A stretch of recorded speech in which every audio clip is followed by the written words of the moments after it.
मैं फिर कहां दीप सिद्धू नाल ना मेरी कदे गल हुई आ, ना मैं कदे बहुता इहदे बारे जानदा ते ना मैनू लोड़ है इहदे बारे जानण दी। मैनू अपने बारे जान लवां मैं, मैनू उन्ना ही बड़ा है। साडे धरती साडी रूहां च वसी आ। हुण किसान यूनियन नूं मैं कित्थों समझा दा भी ये तां यार गल ही रूहां दी हो रही आ, ये तां गल किसे होर पिरती दी चल रही आ। तुहाडे कोले आके जे वाहिगुरू जी का खालसा वाहिगुरू जी की फतेह कह दिंदे आ, तुसीं कामरेडां वाली गल करके कहंदे हो आह गल ना करो यार। मेरा भारत शब्द नाल कोई वैर नहीं, मेरी गल सुनो ध्यान नाल। हिंदुस्तान शब्द नाल मेरा बड़ा वैर है, कट्टड़ वैरी हाँ मैं हिंदुस्तान शब्द का, पर भारत शब्द नाल कोई वैर नहीं। भारत संविधान च लिखिया होया बनना चाहिए। पर मैनू एक गल का जवाब दिओ जे भी जदों पंजाब तो बाहर, हाँ हरियाणा ये तो साडा मतलब कह दिए भी नानका दादका वाला काम है, हरियाणा साडा अपना है, इनू असी पंजाब तो वख करके नहीं वेख सकते ते हरियाणे वाले पंजाब नू अपने तो वख करके नहीं वेख सकते। साडे रिवाज संस्कार इक्को वर्गे ने। पर जिहड़ी मैं गल कर लगा भी जदों पंजाब तो बाहर हर आउंदे ने, पंजाबी जांदा है राशन इकट्ठा करदा है, कपड़े लेके जांदा है, किते भुखमरी आ जाए काल पै जाए पंजाबी जांदा है, किते कोई लड़ाई हो जाए तियां भैणां नाल बलात्कार होवे और पंजाबी जावे, पंजाबी आवाज उठावे। पर जदों पंजाब च हड़ आवे, पंजाब च कोई दर्द होवे, फिर भारत कित्थे सौ जांदा है।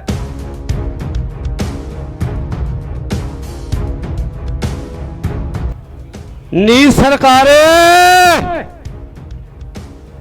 हो जा तगड़ी, ओए एवें ना जावी रगड़ी, शामत तेरी आऊगी, ओए मंडियां चो गल है निकली, दिल्ली तक जाऊगी, खेतां चो गल है निकली, दिल्ली तक जाऊगी।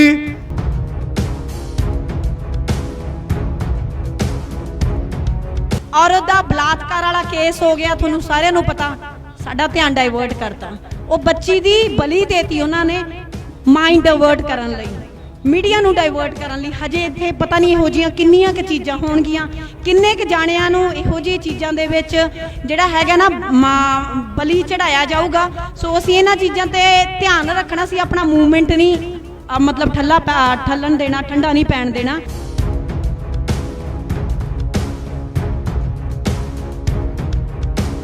ਵੀ ਜਿਹੜੇ ਤੁਹਾਡੇ ਆ ਗ੍ਰੀਨ ਰੈਵੋਲੂਸ਼ਨ ਲਿਆਉਣ ਵਾਲੇ ਪੰਜਾਬ ਦੇ ਵਿਗਿਆਨੀ ਆ, ਸਰਕਾਰ ਨੇ ਉਹਨਾਂ ਨੂੰ ਮਾਣ ਸਨਮਾਨ ਦਿੱਤਾ, ਜਾਂ ਤਾਂ ਉਹ ਮੂਰਖ ਆ ਜਾਂ ਸਿਰੇ ਦੇ ਚਲਾਕ ਆ।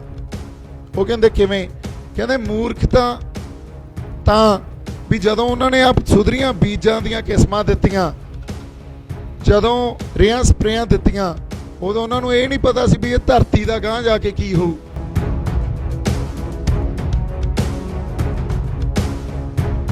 और गलबा भी ऐ पा लीए भी साडा अंदोलन आ, फिर तुसी भी ਉਹੀ कर रहे हो। एक पासे सरकार कह रही है साडी सरकार आ, तुसी कह रहे हो साडा अंदोलन आ, उधर भी लोक नहीं इधर भी लोक नहीं।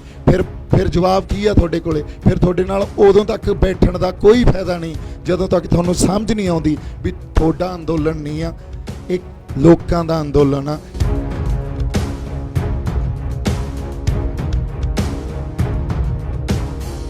ਕੇਂਦਰ ਦੀ ਮੋਦੀ ਸਰਕਾਰ ਵੱਲੋਂ ਖੇਤੀ ਦੇ ਤਿੰਨੋਂ ਬਿੱਲ ਪਾਸ ਕਰਨ ਤੋਂ ਬਾਅਦ ਕਿਸਾਨਾਂ ਵਿੱਚ ਇਨ੍ਹਾਂ ਕਾਨੂੰਨਾਂ ਨੂੰ ਲੈ ਕੇ ਰੋਸ ਕਾਫੀ ਵੱਧ ਗਿਆ ਹੈ, ਜਿਸ ਤੋਂ ਬਾਅਦ ਰੋਹ ਵਿੱਚ ਆਏ ਕਿਸਾਨਾਂ ਨੇ ਪੰਜਾਬ ਹਰਿਆਣਾ ਦੇ ਸ਼ੰਭੂ ਬਾਰਡਰ ਉੱਪਰ ਪੱਕੇ ਤੌਰ ਤੇ ਧਰਨਾ ਲਗਾ ਰੱਖਿਆ ਹੈ। ਉੱਥੇ ਹੀ ਇਨ੍ਹਾਂ ਕਿਸਾਨਾਂ ਦੇ ਹੱਕ ਵਿੱਚ ਹਾਂ ਦਾ ਨਾਰਾ ਮਾਰਨ ਲਈ ਪੰਜਾਬੀ ਇੰਡਸਟਰੀ ਦੇ ਕਲਾਕਾਰ ਅਤੇ ਅਦਾਕਾਰ ਵੀ ਪਹੁੰਚ ਚੁੱਕੇ ਹਨ, ਜਿੱਥੇ ਇਨ੍ਹਾਂ ਵੱਲੋਂ ਕਿਸਾਨਾਂ ਨੂੰ ਸੰਬੋਧਨ ਕਰਦਿਆਂ ਸਰਕਾਰ ਖਿਲਾਫ ਰੋਸ ਪ੍ਰਦਰਸ਼ਨ ਕੀਤਾ ਜਾ ਰਿਹਾ ਹੈ। ਉੱਥੇ ਹੀ ਇਸ ਮੌਕੇ ਪਹੁੰਚੇ ਅਦਾਕਾਰ ਦੀਪ ਸਿੱਧੂ ਵੱਲੋਂ ਵੀ ਕਿਸਾਨਾਂ ਦੇ ਹੱਕ ਵਿੱਚ ਖੜਦੇ ਹੋਏ ਦੱਸਿਆ ਕਿ ਪਹਿਲਾਂ ਤਾਂ ਕਿਸ ਤਰ੍ਹਾਂ ਪੰਜਾਬ ਦੇ ਕਿਸਾਨਾਂ ਨੇ ਭਾਰਤ ਦੇਸ਼ ਵਿੱਚ ਹਰੀ ਕ੍ਰਾਂਤੀ ਲਿਆਂਦੀ ਅਤੇ ਫਿਰ ਉਹੀ ਹਰੀ ਕ੍ਰਾਂਤੀ ਨੇ ਕਿਸ ਤਰ੍ਹਾਂ ਪੰਜਾਬ ਦੀ ਮਿੱਟੀ ਅਤੇ ਜਨੌਰਾਂ ਨੂੰ ਤਹਿਸ ਨਹਿਸ ਕਰ ਦਿੱਤਾ। ਸਤਿ ਸ਼੍ਰੀ ਅਕਾਲ ਜੀ, ਵਾਹਿਗੁਰੂ ਜੀ ਕਾ ਖਾਲਸਾ, ਵਾਹਿਗੁਰੂ ਜੀ ਕੀ ਫਤਿਹ। ਪਹਿਲਾਂ ਤਾਂ ਸਾਡੇ ਜਿਹੜੇ ਜਵਾਨ ਆ, ਨੌਜਵਾਨ ਆ, ਜਦੋਂ ਉਹਨਾਂ ਨੇ ਆ ਕੇ ਸੰਬੋਧਨ ਕਰਨਾ, ਸਟੇਜ ਤੋਂ ਬੋਲਣਾ, ਇਹ ਗੱਲਾਂ ਸੁਣਨ ਵਾਲੀਆਂ, ਕਿਉਂਕਿ ਮੈਨੂੰ ਛੋਟੇ ਹਿੰਦੂ ਤੋਂ ਹੀ ਜਿਵੇਂ ਕਹਿੰਦੇ ਆ ਬਜ਼ੁਰਗਾਂ ਦਾ ਚੰਡਿਆ ਹੋਇਆ ਜਾਂ ਉਸਤਾਦਾਂ ਦਾ ਚੰਡਿਆ ਹੋਇਆ ਸਾਨੂੰ ਤਰੀਕੇ ਸਲੀਕੇ ਤਹਿਜ਼ੀਬ ਲਿਆਕਤ ਇਹਨਾਂ ਚੀਜ਼ਾਂ ਬਾਰੇ ਬੜਾ ਸਿਖਾਇਆ ਜਾਂਦਾ ਸੀ। ਕਿਸੇ ਦਾ ਆਦਰ ਮਾਣ ਸਤਿਕਾਰ ਕਿਵੇਂ ਕਰਨਾ ਇਸ ਚੀਜ਼ ਬਾਰੇ ਬੜਾ ਸਿਖਾਇਆ ਜਾਂਦਾ ਸੀ। ਜਦੋਂ ਤੁਸੀਂ ਮੰਚ ਤੇ ਆਉਣਾ ਤਾਂ ਕੋਈ ਬਜ਼ੁਰਗ ਆਉਂਦਾ ਤਾਂ ਮੰਚ ਨੂੰ ਸਨਮਾਨ ਦੇ ਕੇ ਐਡਾ ਉਹਦੀ ਬਾਡੀ ਲੈਂਗੁਏਜ 'ਚ ਹੀ ਇੱਕ ਆਦਰ ਸਤਿਕਾਰ ਹੁੰਦਾ। ਆਪਦੇ ਜੋੜੇ ਲਾ ਕੇ ਉੱਥੇ ਜੁੱਤੇ ਲਾ ਕੇ ਬੂਟ ਲਾ ਕੇ ਰੱਖ ਕੇ ਤੇ ਬਜ਼ੁਰਗ ਫੇਰ ਮੰਚ ਤੇ ਚੜ੍ਹ ਕੇ ਤੇ ਸੰਗਤ ਨੂੰ ਸੰਬੋਧਨ ਕਰਦਾ। ਇਹ ਬਹੁਤ ਵੱਡਾ ਸਨਮਾਨ ਆ ਜਦੋਂ ਸਾਨੂੰ ਮੰਚ ਦਿੱਤਾ ਜਾਂਦਾ ਵੀ ਤੁਸੀਂ ਹੁਣ ਸੰਗਤ ਨੂੰ ਸੰਬੋਧਨ ਕਰਨਾ ਤੇ ਸੰਗਤ ਨੇ ਬੈਠ ਕੇ ਤੁਹਾਡੇ ਵਿਚਾਰ ਸੁਣਨੇ ਆ। ਸੋ ਜਿਹੜੇ ਨੌਜਵਾਨ ਆਉਂਦੇ ਆ ਇੱਥੇ, ਮੈਨੂੰ ਲੱਗਦਾ ਇਸ ਗੱਲ ਦੀ ਇਹੀ ਤਹਿਜ਼ੀਬ ਆ। ਇਸ ਗੱਲ ਦਾ ਬਹੁਤ ਧਿਆਨ ਰੱਖਣਾ ਚਾਹੀਦਾ ਬਾਈ ਜੀ, ਤੁਹਾਨੂੰ ਵੀ ਜਾਂ ਤੁਹਾਡੇ ਤੋਂ ਪਹਿਲਾਂ ਵੀ ਜਿਹੜੇ ਆਏ ਸੀ। ਇਹ ਛੋਟੀਆਂ ਛੋਟੀਆਂ ਗੱਲਾਂ, ਇਹਨਾਂ 'ਚ ਕਿਸੇ ਦੀ ਆਪਾਂ ਬੇਇੱਜ਼ਤੀ ਨਹੀਂ ਕਰ ਰਹੇ ਹੁੰਦੇ, ਪਰ ਆਪਦੀ ਤਹਿਜ਼ੀਬ ਹੀ ਦੱਸ ਰਹੇ ਹੁੰਦੇ ਆ ਵੀ ਅਸੀਂ ਕਿਤੇ ਨਾ ਕਿਤੇ ਖਤਾ ਕਿਉਂ ਖਾਂਦੇ ਆ। ਖਤਾ ਇਸੇ ਕਰਕੇ ਖਾਂਦੇ ਆ, ਅਸੀਂ ਛੋਟੀਆਂ ਗੱਲਾਂ ਦਾ ਧਿਆਨ ਨਹੀਂ ਦਿੰਦੇ, ਵੱਡੀਆਂ ਗੱਲਾਂ ਵੱਲ ਜ਼ਿਆਦਾ ਧਿਆਨ ਦਿੰਦੇ ਆ। ਜੇ ਅਸੀਂ ਛੋਟੀਆਂ ਗੱਲਾਂ ਨੂੰ ਨਹੀਂ ਸਮਝਾਂਗੇ ਤਾਂ ਵੱਡੀਆਂ ਗੱਲਾਂ ਨੂੰ ਸਮਝਣ ਦੀ ਐਬਿਲਿਟੀ ਵੀ ਸਾਡੇ 'ਚ ਨਹੀਂ ਆਉਂਦੀ। ਇਸ ਕਰਕੇ ਗੱਲ ਆਬਜ਼ਰਵੇਸ਼ਨ ਤੋਂ, ਛੋਟੀਆਂ ਗੱਲਾਂ ਤੋਂ ਸ਼ੁਰੂ ਹੁੰਦੀ ਆ ਤੇ ਫਿਰ ਹੀ ਇੱਕ ਸੋਚ ਵਿਕਸਿਤ ਹੁੰਦੀ ਆ। ਇੱਕ ਪ੍ਰੋਸੈਸ ਹੈ, ਇੱਕ ਐਵੋਲਿਊਸ਼ਨ ਆ ਤੇ ਇਨਸਾਨ ਦੀ ਸੋਚ ਉਸ ਜਗ੍ਹਾ ਤੇ ਜਾ ਕੇ ਬਿਰਤੀ ਉਹਦੀ ਲੱਗ ਜਾਂਦੀ ਆ ਜਿੱਥੇ ਫਿਰ ਜਦੋਂ ਤੁਸੀਂ ਮੰਚ ਤੋਂ ਵੀ ਸੰਬੋਧਨ ਕਰਦੇ ਹੋ ਫਿਰ ਤੁਹਾਨੂੰ ਇਹ ਕਹਿਣਾ ਨਹੀਂ ਪੈਂਦਾ ਵੀ ਮੈਂ ਮੰਚ ਤੋਂ ਸੰਬੋਧਨ ਨਹੀਂ ਕਰਦਾ ਹੁੰਦਾ, ਫਿਰ ਸੰਗਤ ਸੁਣੂਗੀ। ਸੋ ਮੈਨੂੰ ਲੱਗਦਾ ਬਜ਼ੁਰਗਾਂ ਨੇ ਜਿਹੜੇ ਸਾਡੇ ਪੁਰਾਣੇ ਸਿਧਾਂਤ ਘੜੇ ਆ, ਜਿਨ੍ਹਾਂ 'ਚ ਅਸੀਂ ਕਹਿੰਦੇ ਆ ਵੀ ਪਿੰਡਾਂ 'ਚ ਆਮ ਤੌਰ 'ਤੇ ਸਾਡੀਆਂ ਕਹਾਵਤਾਂ ਹੁੰਦੀਆਂ, ਉਹਨਾਂ ਦੇ ਪਿੱਛੇ ਬਹੁਤ ਲੰਬੇ ਸਮੇਂ ਦੇ ਕਿਤੇ ਨਾ ਕਿਤੇ ਵਿਚਾਰਧਾਰਾ ਚੱਲੀ ਆ ਰਹੀ ਹੁੰਦੀ ਆ। ਕਈਆਂ ਚੀਜ਼ਾਂ ਦਾ ਸਾਨੂੰ ਖੰਡਨ ਕਰਨਾ ਪੈਂਦਾ, ਕਈ ਇਹੋ ਜਿਹੀਆਂ ਵਿਚਾਰਧਾਰਾ ਜਾਂ ਇਹੋ ਜਿਹੇ ਸਿਧਾਂਤ ਆ ਕਿ ਜਿਨ੍ਹਾਂ ਨੂੰ ਨਾਲ ਲੈ ਕੇ ਵੀ ਚੱਲਣਾ ਪੈਂਦਾ। ਸੋ ਇਹ ਮੰਥਨ ਵੀ ਅਸੀਂ ਆਪ ਕਰਨਾ, ਕਿਸ ਵਿਚਾਰਧਾਰਾ ਦਾ, ਕਿਸ ਪੁਰਾਣੇ ਸਿਧਾਂਤ ਦਾ ਖੰਡਨ ਕਰਨਾ ਤੇ ਕਿਸ ਸਿਧਾਂਤ ਨੂੰ ਅਸੀਂ ਨਾਲ ਲੈ ਕੇ ਚੱਲਣਾ। ਇਹ ਤਾਂ ਇੱਕ ਸਮਾਜਿਕ ਸਮਝ ਦੀ ਜਾਂ ਸੋਸ਼ਲ ਸਾਇੰਸ ਜਿਹਨੂੰ ਕਹਿ ਦਿੰਦੇ ਆ ਉਹਦੀ ਗੱਲ ਹੋ ਗਈ, ਮੈਨਰਿਜ਼ਮ ਦੀ ਗੱਲ ਹੋ ਗਈ। ਹੁਣ ਥੋੜ੍ਹੀ ਜਿਹੀ ਗੱਲ ਆਪਾਂ ਆਰਡੀਨੈਂਸ ਦੀ ਜਾਂ ਸਰਕਾਰਾਂ ਦੀ ਕਰੀਏ। ਅੱਜ ਦਾ ਜੋ ਮੁੱਦਾ ਕਿਸਾਨੀ ਦਾ ਮੁੱਦਾ, ਮਜ਼ਦੂਰਾਂ ਦਾ ਮੁੱਦਾ, ਅਸੀਂ ਸ਼ੁਰੂ ਹੁੰਨੇ ਆ, ਕੋਈ ਗੱਲ ਨਹੀਂ ਬਾਈ,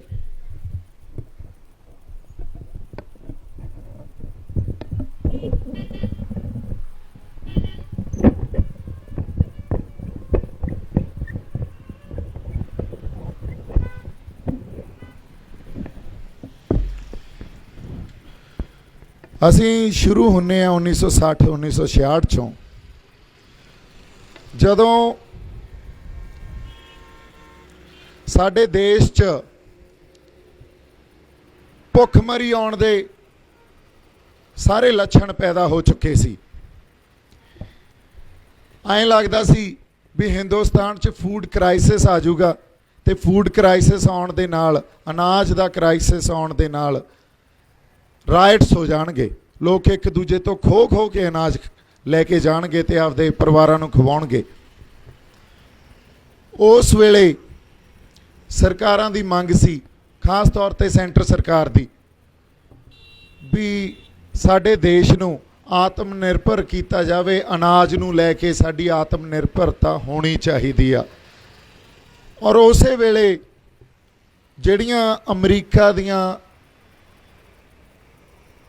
ਵੱਡੀਆਂ ਕੰਪਨੀਆਂ ਸੀ, ਜਿਨ੍ਹਾਂ ਨੂੰ ਮਲਟੀਨੈਸ਼ਨਲ ਕੰਪਨੀਆਂ ਆਪਾਂ ਕਹਿੰਦੇ ਆ ਜਾਂ ਕਾਰਪੋਰੇਟ ਘਰਾਣਾ ਜਿਨ੍ਹਾਂ ਦਾ ਨਾਂ ਦਿੱਤਾ ਜਾਂਦਾ ਅੱਜ, ਉਸੇ ਵੇਲੇ ਉਹ ਬਹੁਤ ਵੱਡੇ ਪੱਧਰ ਤੇ ਫਰਟੀਲਾਈਜ਼ਰ ਆ ਰੇਹਾਂ ਸਪਰੇਆਂ ਬਣਾਉਣ 'ਚ ਲੱਗੀਆਂ ਹੋਈਆਂ ਸੀ।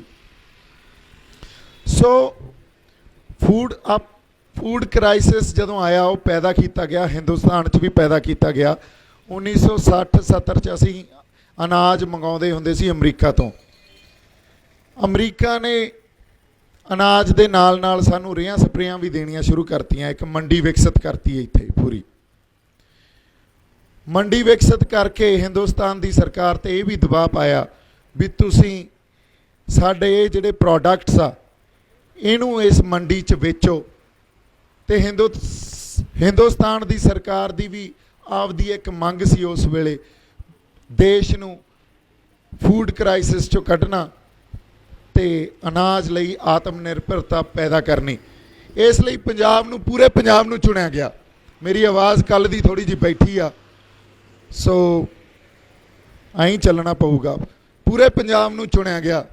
ਪੂਰੇ ਪੰਜਾਬ ਨੂੰ ਹਰੀ ਕ੍ਰਾਂਤੀ ਦੇ ਨਾਂ 'ਤੇ ਰੇਹਾਂ ਸਪਰੇਆਂ ਵੀ ਦੇਤੀਆਂ, ਸੁਧਰੀਆਂ ਹੋਇਆ ਬੀਜਾਂ ਦੀਆਂ ਕਿਸਮਾਂ ਵੀ ਦੇਤੀਆਂ। ਉਦੋਂ ਪਹਿਲਾਂ ਕਿਸਾਨ 'ਚ ਸਬਰ ਸੰਤੋਖ ਸੀ। ਕਿਸਾਨ ਆਪਦੇ ਪਰਿਵਾਰਾਂ ਲਈ ਆਪਦੀ ਲੋੜਵੰਦੀ ਜਿਹੜੀ ਉਹਦੀ ਸੀਮਤਾਈ ਸੀ ਉੱਥੋਂ ਤੱਕ ਹੀ ਫਸਲ ਉਗਾਉਂਦਾ ਸੀ ਜਾਂ ਮਾੜੀ ਮੋਟੀ ਵੇਚ ਵਟਾਂਦਰਾ ਕਰਦਾ ਸੀ। ਪਰ ਜਦੋਂ ਹਰੀ ਕ੍ਰਾਂਤੀ ਆਈ, ਇੱਕ ਗੱਲ ਤਾਂ ਪੱਕੀ ਆ ਵੀ ਸਾਡੀਆਂ ਜ਼ਮੀਨਾਂ, ਸਾਡੀਆਂ ਪਾਣੀ, ਸਾਡਾ ਵਾਤਾਵਰਨ, ਇਹ ਸਭ ਕੁਝ ਤਾਂ ਗੰਦਲਾ ਹੋ ਹੀ ਗਿਆ। ਨਾਲ ਕਿਸਾਨ ਦੀਆਂ ਭੁੱਖਾਂ ਵੀ ਚਮਕਾਤੀਆਂ, ਕਿਉਂਕਿ ਜਦੋਂ ਕਿਤੇ ਕਿੱਲੇ 'ਚੋਂ 20 ਮਣ ਪੈਦਾ ਹੁੰਦੀ ਹੋਵੇ ਕਣਕ, ਤੇ ਉਹ ਕੁਛ ਕੁ ਸਾਲਾਂ 'ਚ ਹੀ 40 ਮਣ 'ਤੇ ਆ ਜੇ, ਤੇ ਸਾਡੇ ਕੋਲੇ ਪੈਸੇ ਦੁੱਗਣੇ ਬਣਨ ਲੱਗ ਜਾਣ, ਤੇ ਖੇਤੀ ਦੇ ਇਨਪੁਟ ਕਾਸਟ ਸੀ, ਜਿਹੜੀ ਇਨਪੁਟ ਕਾਸਟ ਦਾ ਮਤਲਬ ਹੁੰਦਾ ਉਸ ਵੇਲੇ ਲੇਬਰ ਵੀ ਅਸੀਂ ਆਪ ਕਰਦੇ ਸੀ। ਉਸ ਵੇਲੇ ਪਾਣੀ ਵੀ ਸਾਡੀਆਂ ਨਹਿਰਾਂ ਦੀ ਸਿੰਜਾਈ ਹੁੰਦੀ ਸੀ, ਮੋਟਰਾਂ ਤੋਂ ਸਿੰਜਾਈ ਵੀ ਨਹੀਂ ਹੁੰਦੀ ਸੀ, ਜਾਂ ਸੂਇਆਂ ਤੋਂ ਜਾਂ ਕੱਸੀਆਂ ਤੋਂ ਪਾਣੀ ਖੇਤਾਂ 'ਚ ਅਸੀਂ ਲਾਉਂਦੇ ਹੁੰਦੇ ਸੀ। ਉਸ ਵੇਲੇ ਮਸ਼ੀਨੀਕਰਨ ਵੀ ਐਡਾ ਆਧੁਨਿਕ ਇਸ ਵੱਡੇ ਤੌਰ 'ਤੇ ਆਇਆ ਨਹੀਂ ਸੀ, ਤੇ ਉਸ ਕਾਸਟ ਨੂੰ ਵੀ ਦੇਖੀਏ ਤਾਂ ਉਹ ਵੀ ਘੱਟ ਸੀ, ਤੇ ਬਿਜਲੀ ਦੇ ਅੱਜ ਦੇ ਹਿਸਾਬ ਨਾਲ ਖਰਚੇ ਵੀ ਘੱਟ ਸੀ। ਤਾਂ ਇਸ ਕਰਕੇ ਜਦੋਂ ਉਹ ਮੁਨਾਫਾ ਹੋਇਆ ਕਿਸਾਨਾਂ ਕੋਲੇ, ਉਹ ਕੁਛ ਕੁ ਸਾਲਾਂ 'ਚ ਹੀ, 3-4 ਸਾਲਾਂ 'ਚ ਹੀ ਡਬਲ ਹੋ ਗਿਆ। ਮੁਨਾਫੇ ਦਾ ਫਾਇਦਾ ਪੰਜਾਬ ਨੂੰ ਹੋਣਾ ਚਾਹੀਦਾ ਸੀ, ਕੁਛ ਕੁ ਹੋਇਆ ਵੀ, ਸਿੱਧੇ ਤੌਰ 'ਤੇ ਹੋਇਆ, ਪਰ ਜੋ ਪੂਰਨ ਤੌਰ 'ਤੇ ਮੁਨਾਫੇ ਦਾ ਫਾਇਦਾ, ਸਰਕਾਰ ਦੀਆਂ ਨੀਤੀਆਂ ਦੇਖੋ, ਸਰਕਾਰ ਦੀਆਂ ਨੀਤੀਆਂ ਸਮਝਣੀਆਂ ਆਪਾਂ, ਪੂਰਨ ਤੌਰ 'ਤੇ ਮੁਨਾਫੇ ਦਾ ਫਾਇਦਾ ਹੋਣਾ ਚਾਹੀਦਾ ਸੀ, ਉਹ ਪੰਜਾਬ ਉਹਨੂੰ ਚੱਕ ਨਹੀਂ ਸਕਿਆ। ਕਿਉਂ ਨਹੀਂ ਚੱਕ ਸਕਿਆ? ਕਿਉਂਕਿ ਸਾਨੂੰ ਕਿਸਾਨੀ ਤਾਂ ਦੇ ਦਿੱਤੀ ਗਈ। ਉਹ ਕਿਉਂ ਦਿੱਤੀ ਗਈ? ਕਿਉਂਕਿ ਸਾਡੇ ਕੋਲੇ ਪਾਣੀ ਵੀ ਹੈਗਾ, ਅਸੀਂ ਮਿਹਨਤ ਕਰਨ ਲਈ ਸਾਡੇ ਕੋਲੇ ਸਰੀਰ ਵੀ ਹੈਗੇ, ਸਾਡੇ ਕੋਲੇ ਜਜ਼ਬੇ ਵੀ ਹੈਗੇ ਸੀ ਵੀ ਸਾਡੇ ਬਜ਼ੁਰਗ ਸਾਰਾ ਦਿਨ ਖੇਤਾਂ 'ਚ ਮਿੱਟੀ ਨਾਲ ਮਿੱਟੀ ਹੋਈ ਜਾਂਦੇ ਸੀ। ਹਲ ਵਾਹ ਲਓ, ਰਾਤ ਨੂੰ ਚਾਹੇ ਪਾਣੀ ਲਾ ਲਓ, ਸਾਡੇ ਬਜ਼ੁਰਗਾਂ ਨੇ ਮੁਹਾਰਤ ਹਾਸਲ ਕਰ ਲਈ ਸੀ, ਤਾਂ ਖੇਤੀ ਦਾ ਸਕਿੱਲ ਵੀ ਸੀਗਾ ਸਾਡੇ ਕੋਲੇ। ਇਸ ਕਰਕੇ ਪੂਰੀ ਪੰਜਾਬ ਦੀ ਜਰਖੇਜ਼ ਜ਼ਮੀਨ ਆ ਜਿਹੜੀ, ਉਹਨੂੰ ਚੁਣਿਆ ਗਿਆ ਹਰੀ ਕ੍ਰਾਂਤੀ ਲਈ।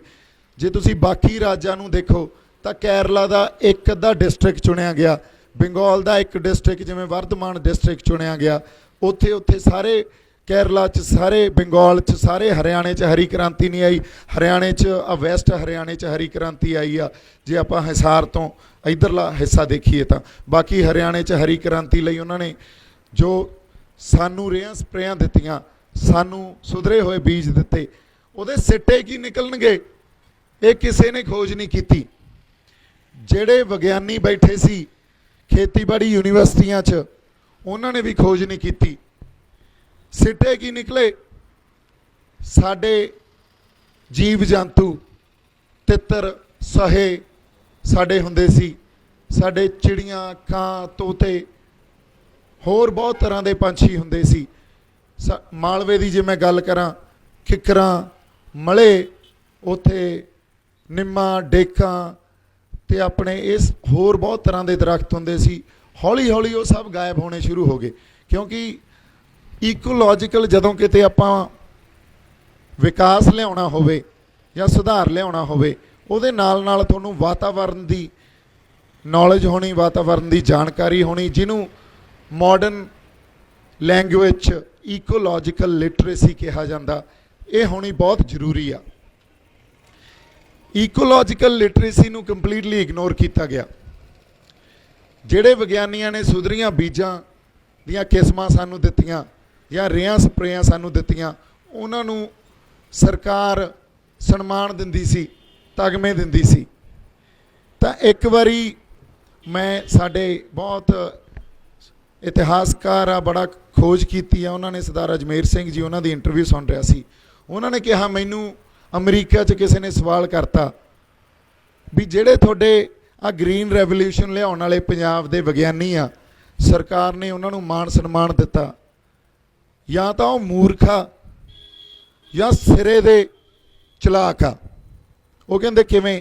ਕਹਿੰਦੇ ਮੂਰਖ ਤਾਂ ਵੀ ਜਦੋਂ ਉਹਨਾਂ ਨੇ ਆਪ ਸੁਧਰੀਆਂ ਬੀਜਾਂ ਦੀਆਂ ਕਿਸਮਾਂ ਦਿੱਤੀਆਂ, ਜਦੋਂ ਰੇਹਾਂ ਸਪਰੇਆਂ ਦਿੱਤੀਆਂ, ਉਦੋਂ ਉਹਨਾਂ ਨੂੰ ਇਹ ਨਹੀਂ ਪਤਾ ਸੀ ਵੀ ਇਹ ਧਰਤੀ ਦਾ ਗਾਂਹ ਜਾ ਕੇ ਕੀ ਹੋਊ, ਇੱਥੋਂ ਦੇ ਪਾਣੀ ਦਾ ਕੀ ਹੋਊ, ਇੱਥੋਂ ਦੇ ਵਾਤਾਵਰਨ ਦਾ ਕੀ ਹੋਊ। ਜਿਹੜਾ ਕੈਂਸਰ ਹੋਈ ਜਾਂਦਾ, ਚਮੜੀ ਦੇ ਰੋਗ ਹੋਈ ਜਾਂਦੇ ਆ, ਇਹ ਉੱਥੋਂ ਦੇ ਨਤੀਜੇ ਹੀ ਸਾਡੇ ਸਾਹਮਣੇ ਆ। ਜਾਂ ਚਲਾਕ ਆਏ ਆ ਵੀ ਅੱਜ ਪੰਜਾਬ ਨੂੰ ਆਪਦੇ ਹਿਸਾਬ ਨਾਲ ਵਰਤ ਲਓ ਤੇ ਮੁੜ ਕੇ ਜੋ ਹੋਊ ਸਾਨੂੰ ਪਰਵਾਹ ਨਹੀਂ, ਅਸੀਂ ਹੋਰ ਧਰਤੀਆਂ ਨੂੰ ਪੈਦਾ ਕਰਕੇ ਉਹਨਾਂ ਨੂੰ ਵਰਤ ਲਾਂਗੇ। ਇਹ ਤਾਂ ਮੰਡੀਆਂ ਪੈਦਾ ਕਰਦੇ ਆ। ਤੇ ਮੈਨੂੰ ਐਂ ਲੱਗਦਾ ਵੀ ਇਹ ਮੂਰਖ ਨਹੀਂ ਸੀ, ਇਹ ਸਿਰੇ ਦੇ ਚਲਾਕ ਸੀ। ਸਰਕਾਰਾਂ ਸਿਰੇ ਦੀਆਂ ਚਲਾਕ ਸੀ। ਇਹਨਾਂ ਨੂੰ ਪਤਾ ਸੀ ਇਸ ਵੇਲੇ ਪੰਜਾਬ ਨੂੰ ਵਰਤ ਲਓ। ਪੰਜਾਬ ਨੂੰ ਵਰਤਿਆ ਗਿਆ 30-40 ਸਾਲ ਬਹੁਤ ਵੱਡੇ ਸਾਜ਼ਿਸ਼ ਦੇ ਅਧੀਨ, ਕੌਨਸਪੀਰੇਸੀ ਦੇ ਅਧੀਨ ਵਰਤਿਆ ਗਿਆ। ਜਦੋਂ ਸਾਡੇ ਇਹੋ ਜਿਹਾ ਕ੍ਰਾਈਸਿਸ ਆ ਗਿਆ ਵੀ ਸਾਡੀਆਂ ਭੁੱਖਾਂ ਵੀ ਚਮਕਾ ਦਿੱਤੀਆਂ ਗਈਆਂ, ਸਾਨੂੰ ਉਤੋਂ ਫਾਇਦਾ ਹੋਇਆ, ਪਰ ਉਹ ਫਾਇਦਾ ਸਾਨੂੰ ਫਰਿੱਜਾਂ ਵੀ ਦੇਤੀਆਂ, ਸਾਨੂੰ ਏਸੀ ਵੀ ਦੇਤੇ, ਸਾਨੂੰ ਕੂਲਰ ਵੀ ਦੇਤੇ, ਸਾਨੂੰ ਮੋਟਰਸਾਈਕਲ ਵੀ ਦੇਤੇ। ਨਾ ਤਾਂ ਇੱਥੇ ਕੂਲਰ ਬਣਦੇ ਸੀ, ਨਾ ਉਦੋਂ ਏਸੀ ਬਣਦੇ ਸੀ, ਨਾ ਮੋਟਰਸਾਈਕਲ ਬਣਦੇ ਸੀ। ਇਹ ਮੈਨੂਫੈਕਚਰਿੰਗ, ਨਾ ਟਰੈਕਟਰ ਬਣਦੇ ਸੀ। ਇਹ ਸਾਰਾ ਕੁਝ ਬਾਹਰਲੀਆਂ ਕੰਪਨੀਆਂ ਉਹੀ ਪੈਸਾ ਜੋ ਅਸੀਂ ਇੱਥੋਂ ਕਮਾਉਂਦੇ ਸੀ ਇਹਨਾਂ ਨੂੰ ਦੇ ਦਿੰਦੇ ਸੀ ਤੇ ਜਾ ਕੇ ਬਾਹਰਲੀਆਂ ਕੰਪਨੀਆਂ ਕੋਲ ਹੀ ਵਾਪਸ ਚਲਾ ਜਾਂਦਾ ਸੀ। ਇਹ ਕੌਨਸਪੀਰੇਸੀ ਥਿਊਰੀ ਅਸੀਂ ਕਦੇ ਸਮਝ ਹੀ ਨਹੀਂ ਸਕੇ। ਜੇ ਪੰਜਾਬ ਕਦੇ ਇੰਡਸਟਰੀ ਮੰਗਦਾ ਸੀ ਤਾਂ ਪੰਜਾਬ ਨੂੰ ਇੰਡਸਟਰੀ ਲਈ ਨੋ ਕਰ ਦਿੱਤੀ ਜਾਂਦੀ ਸੀ ਵੀ ਨਹੀਂ, ਪੰਜਾਬ ਨੂੰ ਇੰਡਸਟਰੀ ਨਹੀਂ ਦੇ ਸਕਦੇ, ਤੁਸੀਂ ਤਾਂ ਖੇਤੀਬਾੜੀ 'ਚ ਹੀ ਇੰਨੇ ਜ਼ਿਆਦਾ ਮੁਹਾਰਤ ਹਾਸਲ ਕਰ ਲਈ ਆ ਤੇ ਤੁਹਾਡਾ ਮੁਨਾਫਾ ਹੀ ਇੰਨੀ ਜ਼ਿਆਦਾ ਵੀ ਜੇ ਤੁਸੀਂ ਇੰਡਸਟਰੀ ਵੀ ਲੈ ਲਈ ਤਾਂ ਤੁਹਾਡੀ ਪਰ ਕੈਪੀਟਾ ਇਨਕਮ ਜਾਂ ਜਿਹੜੀ ਸਾਡੀ ਇਨਕਮ ਆ ਉਹ ਇੰਨੀ ਜ਼ਿਆਦਾ ਵੱਧ ਜੂ ਬਾਕੀ ਇਸ ਦੇਸ਼ ਦੇ ਸਟੇਟਾਂ ਦੇ ਕੰਪੈਰੀਟਿਵਲੀ, ਵੀ ਤੁਹਾਡੇ 'ਚ ਵਖਰੇਵਾਂ ਪੈਦਾ ਹੋ ਜਾਊਗਾ। ਤੇ ਆਰਥਿਕ ਵਖਰੇਵਾਂ ਵੀ ਜਦੋਂ ਤੁਹਾਡੇ ਕਿਸੇ ਖਿੱਤੇ 'ਚ ਆਉਂਦਾ, ਉਹਨੂੰ ਐਂ ਲੱਗਦਾ ਵੀ ਯਾਰ ਮੈਂ, ਜਾਂ ਉੱਥੋਂ ਦੇ ਵਸਨੀਕਾਂ ਨੂੰ, ਉੱਥੋਂ ਦੇ ਲੋਕਾਂ ਨੂੰ, ਉੱਥੋਂ ਦੇ ਆਗੂਆਂ ਨੂੰ ਇਹ ਲੱਗਦਾ ਵੀ ਅਸੀਂ ਤਾਂ ਬਹੁਤ ਅੱਗੇ ਲੰਘ ਗਏ, ਬਾਕੀ ਜਿਹੜੇ ਲੋਕ ਆ ਜਾਂ ਬਾਕੀ ਸੂਬੇ ਆ ਉਹਨੇ ਅੱਗੇ ਨਹੀਂ ਪਹੁੰਚ ਸਕੇ ਜਾਂ ਉਨੀ ਕਮਾਈ ਨਹੀਂ ਕਰਦੇ ਤਾਂ ਸਾਨੂੰ ਪਿੱਛੇ ਧੂ ਰਹੇ ਆ। ਤੇ ਭਾਰਤ ਸਰਕਾਰ ਇਹ ਕਦੇ ਵੀ ਨਹੀਂ ਚਾਹੁੰਦੀ ਸੀ ਵੀ ਪੰਜਾਬ ਅੱਗੇ ਲੰਘ ਚੱਕੇ ਜਾਂ ਇਕਨੋਮਿਕਲੀ ਅਸੀਂ ਬਾਕੀ ਸੂਬਿਆਂ ਤੋਂ ਬਹੁਤ ਅੱਗੇ ਲੰਘ ਜਾਈਏ। ਹੁਣ ਇਸ ਗੱਲ ਨੂੰ ਮੁੱਖ ਰੱਖਦੇ ਹੋਏ ਸਾਨੂੰ ਇੰਡਸਟਰੀ ਕਦੇ ਨਹੀਂ ਮਿਲੀ, ਸਿਰਫ ਖੇਤੀਬਾੜੀ ਹੀ ਦਿੱਤੀ ਗਈ। ਖੇਤੀਬਾੜੀ ਤੋਂ ਇੱਕ ਜਿਹੜਾ ਸਮਾਜ ਆ ਅੱਗੇ ਜਾਂਦਾ ਹੁੰਦਾ ਇੰਡਸਟਰੀ ਵੱਲ। ਇੰਡਸਟਰੀ ਤਾਂ ਕਦੇ ਸਮਾਜ 'ਚ ਆਈ ਨਹੀਂ ਸਾਡੇ, ਤਾਂ ਇੰਡਸਟਰੀਅਲ ਇਕੋਨਮੀ ਨੇ ਸਾਨੂੰ ਕਦੇ ਸਪੋਰਟ ਹੀ ਨਹੀਂ ਕੀਤਾ। ਅਸੀਂ ਅੱਜ ਵੀ ਖੇਤੀ ਤੇ ਹੀ ਖੜ ਗਏ ਆ ਕੇ। ਇੰਡਸਟਰੀ ਤੋਂ ਅੱਗੇ ਸਮਾਜ ਜਾਂਦਾ ਸਰਵਿਸ ਇੰਡਸਟਰੀ ਵੱਲ, ਸਰਵਿਸ ਇਕੋਨਮੀ ਵੱਲ, ਜਿਹੜੀ ਅੱਜ ਦੀ ਮਾਡਰਨ ਇਕੋਨਮੀ ਦੀ ਫਾਊਂਡੇਸ਼ਨ ਆ। ਜੇ ਮਾਡਰਨ ਇਕੋਨਮੀ 'ਚ ਰੁਜ਼ਗਾਰ ਦੀ ਗੱਲ ਕਰਦੇ ਆ ਤਾਂ ਸਰਵਿਸ ਇੰਡਸਟਰੀ ਆ। ਸਰਵਿਸ ਇੰਡਸਟਰੀ 'ਚ ਟੂਰਿਜ਼ਮ ਵੀ ਆਉਂਦਾ, ਸਰਵਿਸ ਇੰਡਸਟਰੀ 'ਚ ਐਜੂਕੇਸ਼ਨ ਵੀ ਆਉਂਦੀ ਆ, ਸਰਵਿਸ ਇੰਡਸਟਰੀ 'ਚ ਜਿਹੜੇ ਆਹ ਕਾਲ ਸੈਂਟਰ ਖੁੱਲ੍ਹੇ ਆ ਇਹ ਵੀ ਆਉਂਦੇ ਆ, ਸਰਵਿਸ ਇੰਡਸਟਰੀ 'ਚ ਹਸਪਿਟੈਲਿਟੀ ਵੀ ਆਉਂਦੀ ਆ। ਮਾਡਰਨ ਇਕੋਨਮੀ ਦੀ ਫਾਊਂਡੇਸ਼ਨ ਆ ਜਾਂ ਅੱਜ ਦੀ ਜਿਹੜੀ ਆਰਥਿਕਤਾ ਉਹਦੀ ਇਹ ਕਹਿ ਲਓ ਵੀ ਨੀਂਹ ਰੱਖਦੀ ਆ ਸਰਵਿਸ ਇੰਡਸਟਰੀ। ਪੰਜਾਬ ਕੋਲੇ ਉਹ ਵੀ ਹੈ ਨਹੀਂ। ਸਰ ਪੰਜਾਬ ਕੋਲੇ ਲੈ ਦੇ ਕੇ 1960 ਤੋਂ ਅੱਜ ਤਾਈਂ ਹੈ ਕਿ ਖੇਤੀ ਸਰਕਾਰਾਂ ਨੇ ਪ੍ਰੋਟੈਕਟ ਕਰਨੀ ਹੁੰਦੀ ਆ, ਸਰਕਾਰਾਂ ਨੇ ਕਿਸਾਨਾਂ ਨੂੰ ਸਾਂਭ ਕੇ ਰੱਖਣਾ ਹੁੰਦਾ, ਸਰਕਾਰਾਂ ਨੇ ਕਿਸਾਨਾਂ ਨੂੰ ਸਬਸਿਡੀਆਂ ਦੇਣੀਆਂ ਹੁੰਦੀਆਂ। ਸਾਨੂੰ ਨਾ ਕਦੇ ਉਹਨਾਂ ਨੇ ਪ੍ਰੋਟੈਕਟ ਕੀਤਾ, ਸਾਂਭ ਕੇ ਰੱਖਿਆ, ਨਾ ਕਦੇ ਸਬਸਿਡੀਆਂ ਦਿੱਤੀਆਂ ਤਾਂ ਸਾਡੀ MSP 'ਚੋਂ ਖੋਹ ਲੈਂਦੇ ਸੀ। ਇੱਧਰੋਂ ਸਾਨੂੰ ਬਿਜਲੀ ਮੁਫਤ ਦੇ ਦਿੰਦੇ, ਉੱਧਰੋਂ MSP 'ਚੋਂ ਘਟਾ ਦਿੰਦੇ ਤਾਂ ਗੱਲ ਫਿਰ ਉੱਥੇ ਹੀ ਆ ਜਾਂਦੀ। ਇਹ ਨੀਤੀਆਂ ਵੀ ਸਾਡੇ ਕਦੇ ਸਮਝ ਨਹੀਂ ਆਈਆਂ ਜਾਂ ਸਾਡੇ ਬਜ਼ੁਰਗਾਂ ਦੇ, ਕਿਉਂਕਿ ਅਸੀਂ ਤਾਂ ਮੰਗਦੇ ਹੀ ਦਾਨ, ਭਰੋਸਾ ਦਾਨ ਦਾ। ਅਰਦਾਸ 'ਚ ਅਸੀਂ ਭਰੋਸਾ ਦਾਨ ਮੰਗਦੇ ਹਾਂ। ਤਾਂ ਬਜ਼ੁਰਗਾਂ ਨੂੰ ਤਾਂ ਐਂ ਹੁੰਦਾ ਸੀ ਵੀ ਸਾਡੇ ਆਗੂ, ਅਸੀਂ ਉਹਨਾਂ ਨੂੰ ਵੋਟਾਂ ਪਾਈਆਂ, ਉਹ ਸਾਡੇ ਲਈ ਕੰਮ ਕਰਨਗੇ, ਪਰ ਆਗੂਆਂ ਨੇ ਗਦਾਰੀਆਂ ਕੀਤੀਆਂ ਸਾਡੇ ਲਈ, ਸਾਡੇ ਆਗੂਆਂ ਨੇ ਵੀ ਨਹੀਂ ਕੰਮ ਕੀਤਾ। ਸੋ ਗੱਲ ਕਿੱਥੇ ਆ ਕੇ ਅੜ ਗਈ? ਕੱਲੀ ਖੇਤੀ ਤੇ। ਜੇ ਖੇਤੀ ਤੇ ਗੱਲ ਅੱਜ ਵੀ ਖੜੀ ਆ, ਹੁਣ ਇੰਡੀਆ ਦੀ GDP ਫਿਰਦੀ ਆ -23 ਤੇ।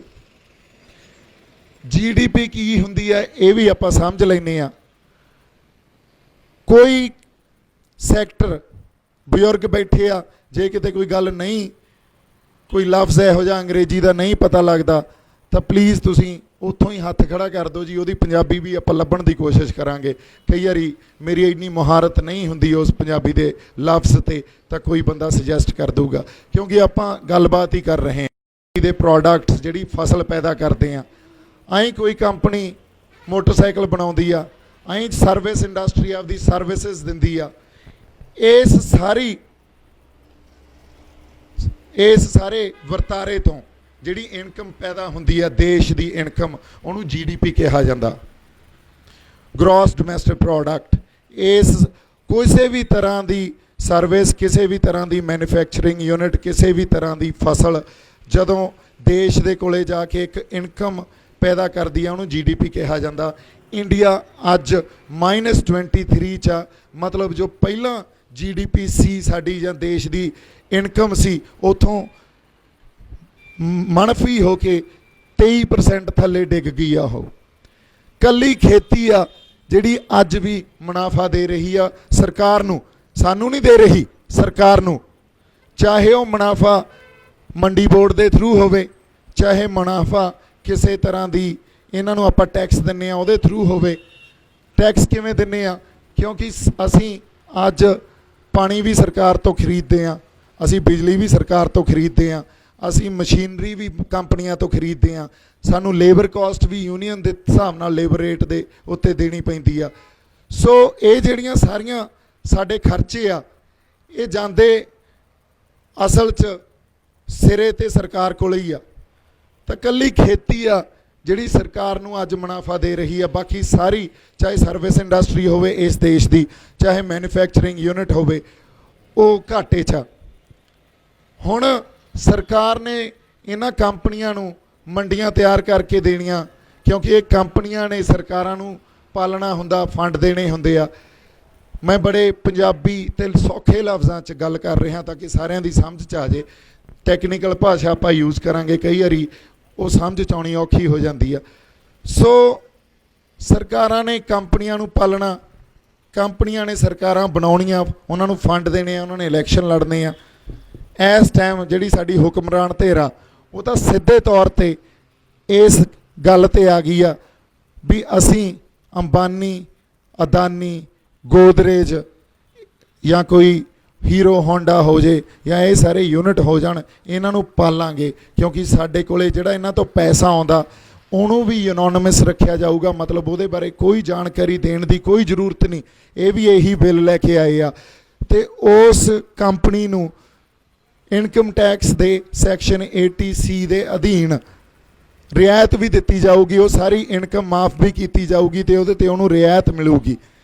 ਸੋ ਇਹ ਜਿਹੜਾ ਸਾਰਾ ਇਹਨਾਂ ਨੇ ਗਲਬਾ ਰਚ ਲਿਆ, ਕੰਪਨੀਆਂ ਨੂੰ ਮੰਡੀ ਖੜੀ ਕਰਕੇ ਦੇਣ ਦਾ, ਹੁਣ ਇਹਨਾਂ ਦੀ ਨਜ਼ਰ ਪੈ ਗਈ ਆ ਪੰਜਾਬ ਹਰਿਆਣਾ ਦੀ ਕਿਸਾਨੀ ਤੇ। ਇਹਨਾਂ ਨੇ ਕੀ ਸੋਚਿਆ ਵੀ ਇੱਥੇ ਕਿਸਾਨ ਅੱਜ ਵੀ ਮੁਨਾਫਾ ਕਮਾ ਰਹੇ ਆ, ਜਿਵੇਂ ਮਰਜ਼ੀ ਕਰਦੇ ਆ, ਜਿਉਂਦੇ ਆ। ਪੰਜਾਬ ਦੀ ਇਕਨੋਮੀ ਅੱਜ ਵੀ 55 ਤੋਂ 60% ਸਿਰਫ ਖੇਤੀਬਾੜੀ ਤੇ ਖੜੀ ਆ।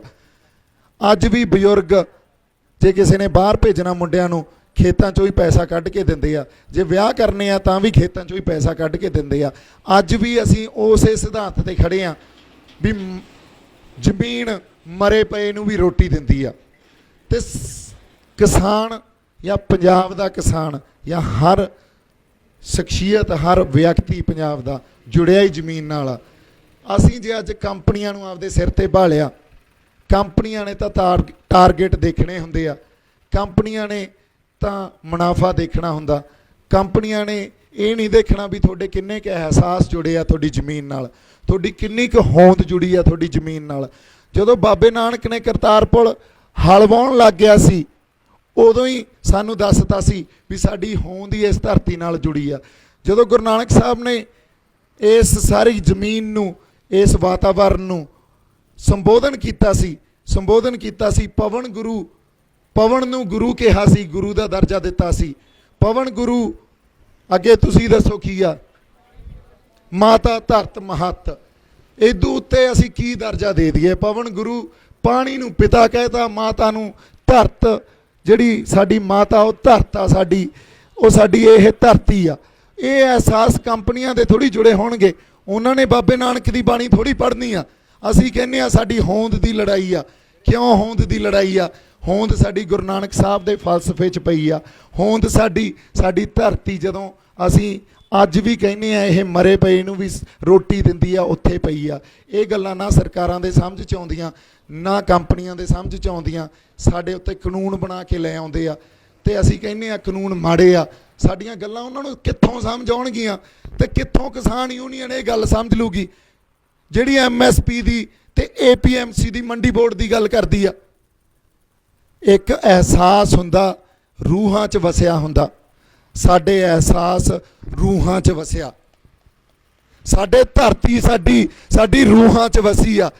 ਹੁਣ ਕਿਸਾਨ ਯੂਨੀਅਨ ਨੂੰ ਮੈਂ ਕਿੱਥੋਂ ਸਮਝਾ ਦਾਂ ਵੀ ਇਹ ਤਾਂ ਯਾਰ ਗੱਲ ਹੀ ਰੂਹਾਂ ਦੀ ਹੋ ਰਹੀ ਆ, ਇਹ ਤਾਂ ਗੱਲ ਕਿਸੇ ਹੋਰ ਪਿਰਤੀ ਦੀ ਚੱਲ ਰਹੀ ਆ। ਤੁਹਾਡੇ ਕੋਲੇ ਆ ਕੇ ਜੇ ਵਾਹਿਗੁਰੂ ਜੀ ਕਾ ਖਾਲਸਾ ਵਾਹਿਗੁਰੂ ਜੀ ਕੀ ਫਤਿਹ ਕਹਿ ਦਿੰਦੇ ਆ, ਤੁਸੀਂ ਕਾਮਰੇਡਾਂ ਵਾਲੀ ਗੱਲ ਕਰਕੇ ਕਹਿੰਦੇ ਹੋ ਆਹ ਗੱਲ ਨਾ ਕਰੋ ਯਾਰ, ਹਨਾ। ਸੋ ਜੇ ਸਾਡੀਆਂ ਰੂਹਾਂ ਨੂੰ ਹੀ ਨਹੀਂ ਸਮਝੋਗੇ ਫਿਰ ਤੁਹਾਡੇ ਤੇ ਸਰਕਾਰਾਂ 'ਚ ਕੀ ਫਰਕ ਰਹਿ ਗਿਆ? ਜੇ ਤੁਸੀਂ ਸਾਨੂੰ ਕਹਿੰਦੇ ਹੋ ਕਿਸਾਨਾਂ ਦੇ ਹੱਲ ਦਿਓਗੇ ਤਾਂ ਸਾਡੀ ਰੂਹਾਂ ਨੂੰ ਤਾਂ ਸਮਝੋ ਪਹਿਲਾਂ। ਸਾਡੀ ਹੋਂਦ ਪਈ ਆ ਉੱਥੇ। ਇਸੇ ਤਰ੍ਹਾਂ ਹੀ ਸਾਡੀ ਹੋਂਦ ਦੀ ਲੜਾਈ ਆ। ਜੇ ਮੈਂ ਅੱਜ ਕਹਿਣਾ ਵੀ ਕੋਈ ਗੱਲ ਨਹੀਂ, ਅਸੀਂ ਵਿਚਾਰਾਂ ਦੇ ਵਖਰੇਵੇਂ ਹੋ ਸਕਦੇ ਆ, ਪਰ ਵਿਚਾਰਾਂ ਦੇ ਵਖਰੇਵਿਆਂ ਲਈ ਮਿਲ ਜੋੜ ਕੇ ਬਹਿ ਜਾਂਦੇ ਆ, ਸਿਰ ਜੋੜ ਕੇ ਬਹਿ ਜਾਂਦੇ ਆ, ਗੱਲਬਾਤ ਕਰ ਲੈਂਦੇ ਆ, ਕੋਈ ਨਾ ਕੋਈ ਹੱਲ ਨਿਕਲਿਆ ਆਊਗਾ ਸੰਵਾਦ 'ਚ। ਹਉਮੈ 'ਚ ਮੈਚ, ਜੇ ਤੁਸੀਂ ਕਹਿੰਦੇ ਹੋ ਮੂਵਮੈਂਟ ਜਿਹੜੀ ਆ, ਅੰਦੋਲਨ ਜਿਹੜਾ, ਇਹਦੇ ਤੇ ਵੀ ਗਲਬਾ ਪਾਲ ਗਏ ਔਰ ਗਲਬਾ ਵੀ ਐਂ ਪਾਲ ਗਏ ਵੀ ਸਾਡਾ ਅੰਦੋਲਨ ਆ, ਫਿਰ ਤੁਸੀਂ ਵੀ ਉਹੀ ਕਰ ਰਹੇ ਹੋ। ਇੱਕ ਪਾਸੇ ਸਰਕਾਰ ਕਹਿ ਰਹੀ ਆ ਸਾਡੀ ਸਰਕਾਰ ਆ, ਤੁਸੀਂ ਕਹਿ ਰਹੇ ਹੋ ਸਾਡਾ ਅੰਦੋਲਨ ਆ। ਉਧਰ ਵੀ ਲੋਕ ਨਹੀਂ, ਇੱਧਰ ਵੀ ਲੋਕ ਨਹੀਂ, ਫਿਰ ਜਵਾਬ ਕੀ ਆ ਤੁਹਾਡੇ ਕੋਲੇ? ਫਿਰ ਤੁਹਾਡੇ ਨਾਲ ਉਦੋਂ ਤੱਕ ਬੈਠਣ ਦਾ ਕੋਈ ਫਾਇਦਾ ਨਹੀਂ ਜਦੋਂ ਤੱਕ ਤੁਹਾਨੂੰ ਸਮਝ ਨਹੀਂ ਆਉਂਦੀ ਵੀ ਤੁਹਾਡਾ ਅੰਦੋਲਨ ਨਹੀਂ ਆ, ਇਹ ਲੋਕਾਂ ਦਾ ਅੰਦੋਲਨ ਆ, ਇਹ ਲੋਕ ਲਹਿਰ ਆ। ਇੰਨੀ ਕੁ ਗੱਲ ਮੈਂ ਤੁਹਾਡੇ ਨਾਲ ਕਰਨੀ ਸੀ। ਮੇਰੇ ਵੱਲੋਂ ਬਹੁਤ ਸਾਰਾ ਪਿਆਰ ਤੇ ਸਤਿਕਾਰ। ਸਤਿ ਸ਼੍ਰੀ ਅਕਾਲ। ਕੇਂਦਰ ਦੀ ਮੋਦੀ ਸਰਕਾਰ ਵੱਲੋਂ ਖੇਤੀ ਦੇ ਤਿੰਨੋਂ ਬਿੱਲ ਪਾਸ ਕਰਨ ਤੋਂ ਬਾਅਦ ਕਿਸਾਨਾਂ ਵਿੱਚ ਇਹਨਾਂ ਕਾਨੂੰਨਾਂ ਨੂੰ ਲੈ ਕੇ ਰੋਸ ਵਧਦਾ ਹੀ ਜਾ ਰਿਹਾ ਹੈ। ਜਿੱਥੇ ਕਿਸਾਨਾਂ ਵੱਲੋਂ ਪੰਜਾਬ ਹਰਿਆਣਾ ਦੇ ਸ਼ੰਭੂ ਬਾਰਡਰ ਉੱਪਰ ਪੱਕੇ ਤੌਰ ਤੇ ਧਰਨਾ ਲਗਾਇਆ ਗਿਆ ਹੈ, ਉੱਥੇ ਹੀ ਕਿਸਾਨਾਂ ਦੇ ਹੱਕ ਵਿੱਚ ਕਿਸਾਨਾਂ ਤੋਂ ਇਲਾਵਾ ਹੋਰ ਵਰਗ ਦੇ ਕਿੱਤਿਆਂ ਨਾਲ ਸੰਬੰਧਿਤ ਲੋਕ ਵੀ ਇਸ ਧਰਨੇ ਵਿੱਚ ਸ਼ਾਮਿਲ ਹੋ ਗਏ ਹਨ। ਉੱਥੇ ਹੀ ਸਮਾਜ ਸੇਵੀ ਅਤੇ ਵਕੀਲ ਸਿਮਰਨਜੀਤ ਕੌਰ ਗਿੱਲ ਵੱਲੋਂ ਵੀ ਪਹੁੰਚ ਕੀਤੀ ਗਈ ਹੈ। ਇਸ ਮੌਕੇ ਕਿਸਾਨਾਂ ਨੂੰ ਸੰਬੋਧਨ ਕਰਦਿਆਂ ਸਿਮਰਨਜੀਤ ਕੌਰ ਨੇ ਕਿਹਾ, ਧਰਨਾ ਉਦੋਂ ਹੀ ਸਫਲ ਹੁੰਦਾ ਹੈ ਜਦੋਂ ਮਰਦਾਂ ਸਮੇਤ ਔਰਤਾਂ ਵੀ ਧਰਨੇ ਵਿੱਚ ਪਹੁੰਚਣ। ਉਹਨਾਂ ਇਹ ਵੀ ਕਿਹਾ ਕਿ ਸਰਕਾਰ ਅਸਲ ਮੁੱਦੇ ਤੋਂ ਦੇਸ਼ ਦੀ ਜਨਤਾ ਦਾ ਧਿਆਨ ਭਟਕਾਉਣ ਲਈ ਕੁਝ ਨਾ ਕੁਝ ਅਜਿਹਾ ਕਰਦੀ ਹੀ ਰਹਿੰਦੀ ਹੈ ਅਤੇ ਇਸ ਵਾਰ ਵੀ ਦੇਸ਼ ਦੀ ਜਨਤਾ ਨੂੰ ਭਟਕਾਉਣ ਲਈ ਸਰਕਾਰ ਵੱਲੋਂ ਹਾਥਰਸ ਵਿੱਚ ਇੱਕ ਬੱਚੀ ਦੀ ਬਲੀ ਦੇ ਦਿੱਤੀ ਗਈ ਹੈ। ਸਤਿ ਸ਼੍ਰੀ ਅਕਾਲ ਜੀ। ਮੈਂ ਅੱਜ ਕੋਈ ਵਿਚਾਰ ਨਹੀਂ ਰੱਖਣੇ, ਨਾ ਮੈਂ ਕੋਈ ਭਾਸ਼ਣ ਦੇਣਾ ਆ। ਪਹਿਲਾਂ ਤਾਂ ਨਾ ਸਾਰੇ 'ਚ ਜੋਸ਼ ਘਟ ਗਿਆ ਆ। ਆਪਾਂ ਨਾ 2-4 ਮੋਦੀ ਦੇ ਖਿਲਾਫ ਨਾਰੇ ਲਾ ਦਈਏ, ਫਿਰ ਆਪਾਂ ਬਹੁਤ ਖੁਸ਼ ਹੁੰਨੇ ਆ। ਦਿੱਲੀਏ ਨੀ ਤੇਰੇ ਕੰਮ ਨਕੰਮੇ, ਆਵਾਜ਼ ਨਹੀਂ ਆਈ ਵੀਰੇ, ਜੋਸ਼ ਹੈ ਨਹੀਂਗਾ। ਦਿੱਲੀਏ ਨੀ ਤੇਰੇ ਕੰਮ ਨਕੰਮੇ, ਦਿੱਲੀਏ ਨੀ ਤੇਰੇ ਕੰਮ ਨਕੰਮੇ, ਵਿਰੋਧ ਹੁਣ ਬੇਅੰਤ ਹੋਊਗਾ। ਓਕੇ, ਤੇ ਬੁਲਾਰੇ ਸੱਚੀ ਬਹੁਤ ਆ ਤੇ ਮੈਂ ਕੋਈ ਭਾਸ਼ਣ ਨਹੀਂ, ਮੈਂ 2-4 ਗੱਲਾਂ ਦੱਸਣੀਆਂ ਹੀ ਆ ਬਸ। ਇੱਕ ਤਾਂ ਉਦਣ ਅਸੀਂ 4 ਜਾਣੀਆਂ ਸੀ ਤੇ ਅੱਜ ਸਾਡੀ ਆਬਾਦੀ ਵੱਧ ਗਈ, ਅਸੀਂ 8-10 ਹੋ ਗਈਆਂ ਆ, ਤੁਹਾਡੀ ਆਬਾਦੀ ਘਟ ਗਈ ਆ, ਠੀਕ ਆ। ਇੱਕ ਤਾਂ ਇਧਰਲੀ ਆਵਾਜ਼ ਇਧਰਲੀ ਵਧਾਉਣੀ ਆ ਤੇ ਇਧਰਲੀ ਵੀ ਵਧਾਉਣੀ ਆ, ਤੇ ਸਾਡੇ ਵਿੱਚ ਥਰਡ ਜੈਂਡਰ ਜਸਲੀਨ ਜੀ ਵੀ ਆ ਗਿਆ, ਕਿਉਂਕਿ ਇਹ ਲੜਾਈ ਕਿਸੇ ਇੱਕ ਮਰਦ ਪ੍ਰਧਾਨ ਜਾਂ ਮਰਦ ਦੀ ਨਹੀਂ ਹੈਗੀ, ਇਹ ਲੜਾਈ ਸਾਰੀ ਆਬਾਦੀ ਦੀ ਆ, ਚਾਹੇ ਉਹ ਟਰਾਂਸਜੈਂਡਰ ਹੋਣ ਚਾਹੇ ਔਰਤਾਂ ਹੋਣ। ਸੋ ਜਦੋਂ ਧਰਨਿਆਂ ਤੇ ਆਉਂਦੇ ਹੁੰਦੇ ਆ, ਮੈਂ ਉਦੋਂ ਵੀ ਕਿਹਾ ਧਰਨੇ ਅੰਦੋਲਨ ਉਦੋਂ ਸਫਲ ਹੁੰਦੇ ਆ ਜਦੋਂ ਉਹਨਾਂ ਦੇ ਵਿੱਚ ਸਾਰੀ ਆਬਾਦੀ ਆਉਂਦੀ ਆ, ਚਾਹੇ ਕਿਤੇ ਵੀ ਹੋਵੇ। ਜ਼ਰੂਰੀ ਨਹੀਂ ਤੁਸੀਂ ਸ਼ੰਭੂ ਵਾਲੇ ਧਰਨੇ ਤੇ ਹੀ ਆਉਣਾ ਆ, ਵੈਸੇ ਤਾਂ ਇੱਕ ਧਰਨਾ ਹੋਵੇ ਚੰਗੀ ਗੱਲ ਆ। ਜਿੱਥੇ ਵੀ ਤੁਹਾਡੇ ਨੇੜੇ ਤੁਹਾਨੂੰ ਲੱਗਦਾ ਕਿ ਤੁਸੀਂ ਵਿਦਰੋਹ ਕਰਨਾ, ਉੱਥੇ ਕਰੋ, ਕਿਉਂਕਿ ਵਿਦਰੋਹ ਜ਼ਰੂਰੀ ਆ। ਜੇ ਕਿਸੇ ਨੇ ਨਹੀਂ ਆ ਸਕਦੇ ਨਾ, ਜਿਹੜੇ ਮੈਂ ਕਹਿੰਦੀ ਆ ਕਿ ਉਹਨਾਂ ਨੇ ਇਕੱਲਾ ਜੀਓ ਦਾ ਸਿਮ ਹੀ ਪੋਰਟ ਕਰ ਲਿਆ, ਉਹ ਵੀ ਬਹੁਤ ਵੱਡੀ ਗੱਲ ਆ। ਸੋ ਆਪਾਂ ਇਹ ਗੱਲ ਕਰਨੀ ਆ। ਦੂਜੀ ਜਿਹੜੀ ਗੱਲ ਹੈਗੀ ਆ ਕਿ ਇੱਕ ਨਾ ਰੌਲਾ ਪੈ ਰਿਹਾ ਆ ਕਿ ਜਦੋਂ ਵੀ ਕੋਈ ਅੰਦੋਲਨ ਚੱਲਦੇ ਆ ਤਾਂ ਮੀਡੀਆ ਦਾ ਰੁੱਖ ਆ ਜਿਹੜਾ ਨਾ, ਉਹ ਕੋਈ ਨਾ ਕੋਈ ਇਹੋ ਜਿਹੀ ਖਬਰ ਫੈਲਾ ਦਿੱਤੀ ਜਾਂਦੀ ਆ ਜਿਹਦੇ ਕਰਕੇ ਨਾ ਸਾਡੇ ਮਾਈਂਡ ਡਾਇਵਰਟ ਹੋ ਜਾਂਦੇ ਨੇ। 2015 ਦੇ ਵਿੱਚ ਕਿਸਾਨਾਂ ਦਾ ਮੋਰਚਾ ਲੱਗਿਆ, ਮੈਂ ਉਦੋਂ ਇੰਡੀਆ ਨਹੀਂ ਸੀ, ਮੈਂ ਉਦੋਂ ਕੈਨੇਡਾ ਸੀਗੀ, ਹਨਾ, ਮੈਂ ਟੀਵੀ ਤੇ ਹੀ ਦੇਖ ਰਹੀ ਸੀ। ਨਾਲ ਦੀ ਨਾਲ ਬਰਗਾੜੀ ਵਾਲਾ ਕਾਂਡ ਹੋ ਗਿਆ, ਲੋਕਾਂ ਦਾ ਧਿਆਨ ਡਾਇਵਰਟ। ਇਹ ਚਾਲਾਂ ਨਾ ਸਰਕਾਰਾਂ ਦੀਆਂ ਸਮਝਣ ਦੀ ਲੋੜ ਆ। ਹੁਣ ਸਾਡਾ ਕਿਸਾਨਾਂ ਦਾ ਮੋਰਚਾ ਚੱਲ ਰਿਹਾ ਆ, ਪਤਾ ਆ ਕਿ ਅੰਦੋਲਨ ਚੱਲ ਰਿਹਾ, ਉਹਨਾਂ ਨੇ ਇੱਕ ਛੋਟੀ ਜੀ ਇੱਕ ਬੱਚੀ ਦੀ ਜਿਹੜੀ ਹੈਗੀ ਆ ਭੇਡ ਚਲਾਤੀ, ਇੱਕ ਔਰਤ ਦਾ ਬਲਾਤਕਾਰ ਵਾਲਾ ਕੇਸ ਹੋ ਗਿਆ, ਤੁਹਾਨੂੰ ਸਾਰਿਆਂ ਨੂੰ ਪਤਾ। ਸਾਡਾ ਧਿਆਨ ਡਾਇਵਰਟ ਕਰਤਾ, ਉਹ ਬੱਚੀ ਦੀ ਬਲੀ ਦੇਤੀ ਉਹਨਾਂ ਨੇ ਮਾਈਂਡ ਡਾਇਵਰਟ ਕਰਨ ਲਈ, ਮੀਡੀਆ ਨੂੰ ਡਾਇਵਰਟ ਕਰਨ ਲਈ। ਹਜੇ ਇੱਥੇ ਪਤਾ ਨਹੀਂ ਇਹੋ ਜਿਹੀਆਂ ਕਿੰਨੀਆਂ ਕੁ ਚੀਜ਼ਾਂ ਹੋਣਗੀਆਂ, ਕਿੰਨੇ ਕੁ ਜਾਣਿਆਂ ਨੂੰ ਇਹੋ ਜਿਹੀ ਚੀਜ਼ਾਂ ਦੇ ਵਿੱਚ ਜਿਹੜਾ ਹੈਗਾ ਨਾ ਬਲੀ ਚੜਾਇਆ ਜਾਊਗਾ। ਸੋ ਅਸੀਂ ਇਹਨਾਂ ਚੀਜ਼ਾਂ ਤੇ ਧਿਆਨ ਰੱਖਣਾ ਸੀ, ਆਪਣਾ ਮੂਵਮੈਂਟ ਨਹੀਂ ਮਤਲਬ ਠੱਲਣ ਦੇਣਾ, ਠੰਡਾ ਨਹੀਂ ਪੈਣ ਦੇਣਾ। ਕਿਉਂਕਿ ਮੈਨੂੰ ਵੀ ਕਈਆਂ ਨੇ ਕਿਹਾ, ਕਿਉਂਕਿ ਸਾਰਿਆਂ ਨੂੰ ਪਤਾ ਹੈ ਕਿ ਮੈਂ ਜਿਹੜੇ ਬੱਚਿਆਂ ਦੇ ਸ਼ੋਸ਼ਣ ਦੇ ਵਿਰੁੱਧ ਲੜਦੀ ਆ, ਤੇ ਜਿਹੜੇ ਕੁੜੀਆਂ ਜਿਹੜੀਆਂ ਬਲਾਤਕਾਰ ਦੇ ਕਾਨੂੰਨ ਦਾ ਦੁਰਵਰਤੋਂ ਕਰਦੀਆਂ ਨੇ, ਤੇ ਜਾਂ ਜਿਹੜੀਆਂ ਰੇਪ ਪੀੜਤ ਹੁੰਦੀਆਂ ਨੇ ਉਹਨਾਂ ਦਾ ਸਾਥ ਦਿੰਦੇ। ਤੇ ਮੈਨੂੰ ਬਾਰ-ਬਾਰ ਤੂੰ ਉਹਨਾਂ ਦਾ ਸਾਥ ਨਹੀਂ ਦੇ ਰਹੀ, ਤੂੰ ਉੱਥੇ ਧਰਨੇ ਤੇ ਨਹੀਂ ਗਈ, ਕਿਉਂਕਿ ਮੈਨੂੰ ਵੀ ਪਤਾ ਕਿ ਜਿਹੜੇ ਉਸ ਬੱਚੀ ਦੇ ਲਈ ਧਰਨਾ ਹੋ ਰਿਹਾ ਨਾ, ਉਹਨੇ ਸਾਨੂੰ ਕੋਈ ਫਾਇਦਾ ਨਹੀਂ ਦੇਣਾ। ਬੱਚੀ ਦੀ ਲੜਾਈ ਜਾਂ ਇਹੋ ਜਿਹੀ ਜੋ ਚੀਜ਼ ਹੋ ਗਈ, ਉਹਨੇ ਸਾਨੂੰ ਕੋਰਟ ਦੇ ਵਿੱਚ ਹੀ ਮਦਦ ਕਰਨੀ ਹੈ, ਜਾਂ ਫਿਰ ਸਾਡੇ ਆਪਣੇ ਜਿਹੜੇ ਵੀ ਇਹੋ ਜਿਹੇ ਘਿਨੌਣੇ ਕੰਮ ਕਰਦੇ ਆ ਨਾ, ਉਹਨਾਂ ਨੂੰ ਅਕਲ ਦੇਣ ਨਾਲ, ਉਹਨਾਂ ਦੀ ਜਿਹੜੀ ਸੋਸ਼ਲਾਈਜੇਸ਼ਨ ਆ, ਉਹਨਾਂ ਨੂੰ ਜਿਹੜੀ ਮਤਲਬ ਮੈਂ ਹੁਣ ਕੀ ਕਹਾਂ ਕਿ ਉਹਨਾਂ ਨੂੰ ਇਨਸਾਨੀਅਤ ਸਿਖਾਉਣ ਨਾਲ ਉਹ ਚੀਜ਼ਾਂ ਹੋਣੀਆਂ ਨੇ ਸਾਡੇ ਧਰਨੇ ਨਾਲ। ਕਿਉਂਕਿ ਇਹ ਸਿਰਫ ਸਾਨੂੰ ਗੁੰਮਰਾਹ ਕਰਨ ਦੀਆਂ ਜਿਹੜੀਆਂ ਚੀਜ਼ਾਂ ਨੇ, ਚਾਲਾਂ ਨੇ, ਮੈਂ ਉਸ ਚੀਜ਼ ਤੇ ਬੋਲਣਾ ਵੀ ਨਹੀਂ ਚਾਹੁੰਦੀ। ਸੋ ਪਲੀਜ਼ ਆਪਾਂ ਆਪਣਾ ਧਿਆਨ ਆ ਨਾ ਜਿਹੜਾ ਡਾਇਵਰਟ ਨਹੀਂ ਕਰਨਾ ਹੈਗਾ, ਉਹ ਸਾਡੇ ਧਿਆਨ ਨੂੰ ਭੜਕਾਉਣਗੇ। ਸਾਡਾ ਫੋਕਸ ਇੱਕੋ ਚੀਜ਼ ਤੇ ਆ ਕਿ ਪੰਜਾਬ ਦੀ ਹੋਂਦ ਦੀ ਲੜਾਈ ਆ, ਤੇ ਅਸੀਂ ਇਹ ਲੜਾਈ ਲੜਨੀ ਆ, ਤੇ ਲੜਨੀ ਨਹੀਂ ਗੀ, ਜਿੱਤਣੀ ਆ। ਦੂਜੀ ਗੱਲ, ਸਾਰੇ ਕਹਿ ਰਿਹਾ ਬਾਰ-ਬਾਰ ਹੈ ਨਾ ਕਿ ਕਿਸਾਨੀ ਦਾ ਮੁੱਦਾ, ਕਿਸਾਨੀ ਦਾ ਮੁੱਦਾ। ਮੈਂ ਵੀ ਇੱਕ ਕਿਸਾਨ ਦੀ ਧੀ ਆ, ਠੀਕ, ਕਿਸਾਨੀ ਸਾਡੀ ਰੀੜ ਦੀ ਹੱਡੀ ਆ, ਪਰ ਇਹ ਮੁੱਦਾ ਕੱਲਾ ਕਿਸਾਨੀ ਦਾ ਨਹੀਂਗਾ। ਇਸ ਜਿੰਨੀ ਜਲਦੀ ਸਮਝਾਂਗੇ ਚੰਗਾ ਆ। ਇਹ ਕਿਸਾਨੀ ਦਾ ਵੀ ਆ, ਮਜ਼ਦੂਰ ਦਾ ਵੀ ਆ, ਇਹ ਦੁਕਾਨਦਾਰਾਂ ਦਾ ਵੀ ਆ, ਇਹ ਆੜਤੀਆਂ ਦਾ ਵੀ, ਇਹ ਪੱਲੇਦਾਰਾਂ, ਡਰਾਈਵਰਾਂ, ਡਾਕਟਰਾਂ, ਵਕੀਲਾਂ, ਸਾਰਿਆਂ ਦਾ ਆ। ਅੱਜ ਮੇਰੇ ਵਕੀਲ ਭਾਈਚਾਰੇ ਦੇ ਆਏ ਨੇ ਇੱਥੇ ਬਾਈ ਜੀ ਹੁਣੇ, ਚਲੋ ਕਹਿੰਦੇ ਕਿ ਥੋੜਾ ਜਿਹਾ ਸਮੁੰਦਰ ਦੇ ਵਿੱਚ ਥੋੜਾ ਜਿਹਾ ਵੀ ਜਲ ਪਾਇਆ ਜਾਵੇ ਨਾ, ਉਹ ਯੋਗਦਾਨ ਹੀ ਹੁੰਦਾ। ਉਹਨਾਂ ਨੇ ਅੱਜ ਮੈਨੂੰ ਆ ਕੇ ਕਿਹਾ ਕਿ ਜਿੰਨੀ ਦੇਰ ਤੁਹਾਡਾ ਮੋਰਚਾ ਚੱਲੂਗਾ, ਫਤਿਹਗੜ੍ਹ ਸਾਹਿਬ ਦੀ ਬਾਰ ਐਸੋਸੀਏਸ਼ਨ ਤੋਂ 2-2 ਵਕੀਲ ਰੋਜ਼ ਇੱਥੇ ਆਉਣਗੇ। ਸੋ ਉਹਨਾਂ ਦੇ ਧੰਨਵਾਦੀ ਆ। ਜੇ ਇਦਾਂ ਕਰਕੇ ਸਾਰੇ ਜਾਣੇ ਆਪਣੇ ਵੱਲੋਂ ਕਹਿ ਦੇਣ ਕਿ 2-2 4-4 ਬੰਦੇ, ਜਿਵੇਂ ਅੱਜ ਸਾਡੇ 2 ਡਾਕਟਰ ਲੁਧਿਆਣੇ ਤੋਂ ਪਹੁੰਚੇ ਹੋਏ ਨੇ, ਡਾਕਟਰ ਵੀ ਪਹੁੰਚੇ ਹੋਏ ਨੇ, ਠੀਕ ਆ, ਉਹ ਵੀ ਆਏ ਨੇ। ਸੋ ਸਾਰੀਆਂ ਵਰਗਾਂ, ਸਾਰੇ ਜਿਹੜੇ ਕਿੱਤਾਕਾਰ ਨੇ, ਉਹਨਾਂ ਦੀ ਸ਼ਮੂਲੀਅਤ ਜ਼ਰੂਰੀ ਆ। ਕਿਉਂਕਿ ਲੜਾਈ ਸਾਡੀ ਹੋਂਦ ਦੀ ਆ। ਤੇ ਬਾਕੀ ਮੈਡਮ ਆਏ ਹੋਏ ਨੇ ਕਰਮਜੀਤ ਕੌਰ ਜੀ, ਇਹ ਰਜਿੰਦਰਾ ਹਸਪਤਾਲ ਤੋਂ, ਇਹਨਾਂ ਨੇ ਵੀ ਵਿਚਾਰ ਸਾਂਝੇ ਕਰਨੇ ਆ। ਮੈਂ ਬੇਨਤੀ ਕਰੂੰਗੀ ਕਿ ਮੈਡਮ ਨੂੰ ਜਿਹੜਾ ਹੈਗਾ ਆ ਵੀਰੇ ਬੋਲਣ ਦਾ ਮੌਕਾ ਦਿੱਤਾ ਜਾਵੇ ਪਹਿਲਾਂ। ਬਸ ਜੀ, ਤੇ ਠੰਡੇ ਹੋ ਗਏ ਆ, ਨਾਰੇ ਲਾਈਏ, ਦਿੱਲੀਏ ਨੀ ਤੇਰੇ ਕੰਮ ਨਿਕੰਮੇ। ਨਾਲੇ ਇੱਕ ਗੱਲ ਹੋਰ ਆ, ਇੱਥੇ ਰਾਤ ਨੂੰ ਕੱਲੇ ਵੀਰਾਂ ਨੇ ਮੋਰਚਾ ਨਹੀਂ ਲਾਉਣਾ, ਭੈਣਾਂ ਵੀ ਲਾਉਣਗੀਆਂ। ਮੈਂ ਬਾਕੀਆਂ ਦਾ ਨਹੀਂ, ਮੇਰੇ ਨਾਲ ਦੀਆਂ ਜਿਹੜੀਆਂ 2 ਜਾਣੀਆਂ ਦੀ ਅੱਜ ਡਿਊਟੀ, 2 ਦੀ ਕੱਲ ਬਦਲ ਕੇ ਡਿਊਟੀ ਲੱਗਣੀਆਂ, ਤੁਹਾਡੇ 'ਚ ਕੋਈ ਖਿਸਕਣੀ ਨਹੀਂ ਚਾਹੀਦੀ। ਮੈਂ ਇੱਥੇ ਖੜ ਕੇ ਬੋਲਤਾ, ਸਮਝ ਗਿਆ। ਉੱਥੇ ਹੀ ਇਨ੍ਹਾਂ ਕਿਸਾਨਾਂ ਦੇ ਹੱਕ ਵਿੱਚ ਹਾਂ ਦਾ ਨਾਰਾ ਮਾਰਨ ਲਈ ਸਮਾਜ ਸੇਵੀ ਅਤੇ ਦਮਦਮੀ ਟਕਸਾਲ ਰਾਜਪੁਰਾ ਦੇ ਮੁਖੀ ਬਲਜਿੰਦਰ ਸਿੰਘ ਪਰਵਾਨਾ ਵੱਲੋਂ ਵੀ ਪਹੁੰਚ ਕੀਤੀ ਗਈ। ਇਸ ਮੌਕੇ ਕਿਸਾਨਾਂ ਨੂੰ ਸੰਬੋਧਨ ਕਰਦਿਆਂ ਪਰਵਾਨਾ ਨੇ ਸਰਕਾਰ ਖਿਲਾਫ ਰੋਸ ਪ੍ਰਦਰਸ਼ਨ ਕੀਤਾ ਅਤੇ ਕਿਹਾ ਕਿ ਉਹਨਾਂ ਦਾ ਹਿੰਦੁਸਤਾਨ ਸ਼ਬਦ ਨਾਲ ਬਹੁਤ ਵੈਰ ਹੈ, ਬਲਕਿ ਉਹ ਹਿੰਦੁਸਤਾਨ ਸ਼ਬਦ ਦੇ ਕੱਟੜ ਵੈਰੀ ਹਨ। ਅਤੇ ਉਹਨਾਂ ਵੀ ਕਿਹਾ ਕਿ ਜਦੋਂ ਕਿਤੇ ਪੰਜਾਬ ਨੂੰ ਜ਼ਰੂਰਤ ਹੁੰਦੀ ਹੈ ਤਾਂ ਉਹਨਾਂ ਦੇ ਨਾਲ ਦੇਸ਼ ਦਾ ਕੋਈ ਸੂਬਾ ਹਿਮਾਇਤ ਕਰਨ ਲਈ ਵੀ ਨਹੀਂ ਪਹੁੰਚਦਾ। ਨੀ ਸਰਕਾਰੇ ਹੋ ਜਾ ਤਗੜੀ, ਓਏ ਐਵੇਂ ਨਾ ਜਾਵੀਂ ਰਗੜੀ, ਸ਼ਾਮਤ ਤੇਰੀ ਆਊਗੀ, ਓਏ ਮੰਡੀਆਂ ਚੋਂ ਗੱਲ ਹੈ ਨਿਕਲੀ, ਦਿੱਲੀ ਤੱਕ ਜਾਊਗੀ, ਖੇਤਾਂ ਚੋਂ ਗੱਲ ਹੈ ਨਿਕਲੀ, ਦਿੱਲੀ ਤੱਕ ਜਾਊਗੀ। ਸਭ ਤੋਂ ਪਹਿਲਾਂ ਸਾਰਿਆਂ ਭੈਣਾਂ ਭਰਾਵਾਂ ਨੂੰ ਗੱਜ ਵੱਜ ਕੇ ਪਿਆਰ ਵਾਹ ਬੁਲਾਓ ਫਤਿਹ ਵਾਹਿਗੁਰੂ ਜੀ ਕਾ। ਨਾ ਦੇਖੋ ਮੋਰਚਾ ਕਿਸਾਨੀ ਦਾ, ਮੇਰੇ ਕੋ ਕਥਾ ਵਾਲੇ ਪਾਸੇ ਨਾ ਸ਼ੁਰੂ ਕਰਾ ਲਿਓ। ਜੇ ਮੈਂ ਕਥਾ ਵਾਲੇ ਪਾਸੇ ਹੋ ਗਿਆ, ਟਾਈਮ 5 ਮਿੰਟ ਦਾ, ਮੈਂ 5 ਘੰਟੇ ਉੱਠਣ ਨਹੀਂ ਜੇ ਦੇਣਾ, ਤੁਹਾਨੂੰ ਹਿੱਲਣ ਵੀ ਨਹੀਂ ਦੇਣਾ। ਮੈਂ ਫਤਿਹ ਤੇ ਕਥਾ ਕਰਨ ਲੱਗ ਜਾਣੀ ਹੈ, 5 ਘੰਟੇ ਬੋਲਾਂਗਾ। ਫਤਿਹ ਕਿਉਂ ਬੁਲਾਉਣੀ ਹੈ, ਗੁਰੂ ਗੋਬਿੰਦ ਸਿੰਘ ਨੇ ਕਿਉਂ ਬੁਲਾਈ ਦਿੱਤੀ, ਪਹਿਲਾਂ ਕਿਉਂ ਬੁਲਾਈ ਦੀ ਹੈ, ਜਿਹੜਾ ਪਹਿਲਾਂ ਬੁਲਾਉਂਦਾ ਕੀ ਫਾਇਦਾ, ਬਾਅਦ ਚ ਬੁਲਾਉਂਦਾ ਕੀ ਫਾਇਦਾ, ਗੱਜ ਕੇ ਬੁਲਾਵੇ ਕੀ ਫਾਇਦਾ, ਹੌਲੀ ਬੁਲਾਵੇ ਕੀ ਫਾਇਦਾ। ਮੈਂ 5 ਘੰਟੇ ਬੋਲੂੰਗਾ, ਹਿੱਲਣ ਤੁਹਾਨੂੰ ਵੀ ਨਹੀਂ ਦੇਣਾ। ਜੇ ਤਾਂ 5 ਘੰਟੇ ਚਾਹੁੰਦੇ ਹੋ ਮੈਂ ਲੱਗਾ ਰਵਾਂ, ਫਿਰ ਤਾਂ ਫਤਿਹ ਨਾ ਬੁਲਾਇਓ।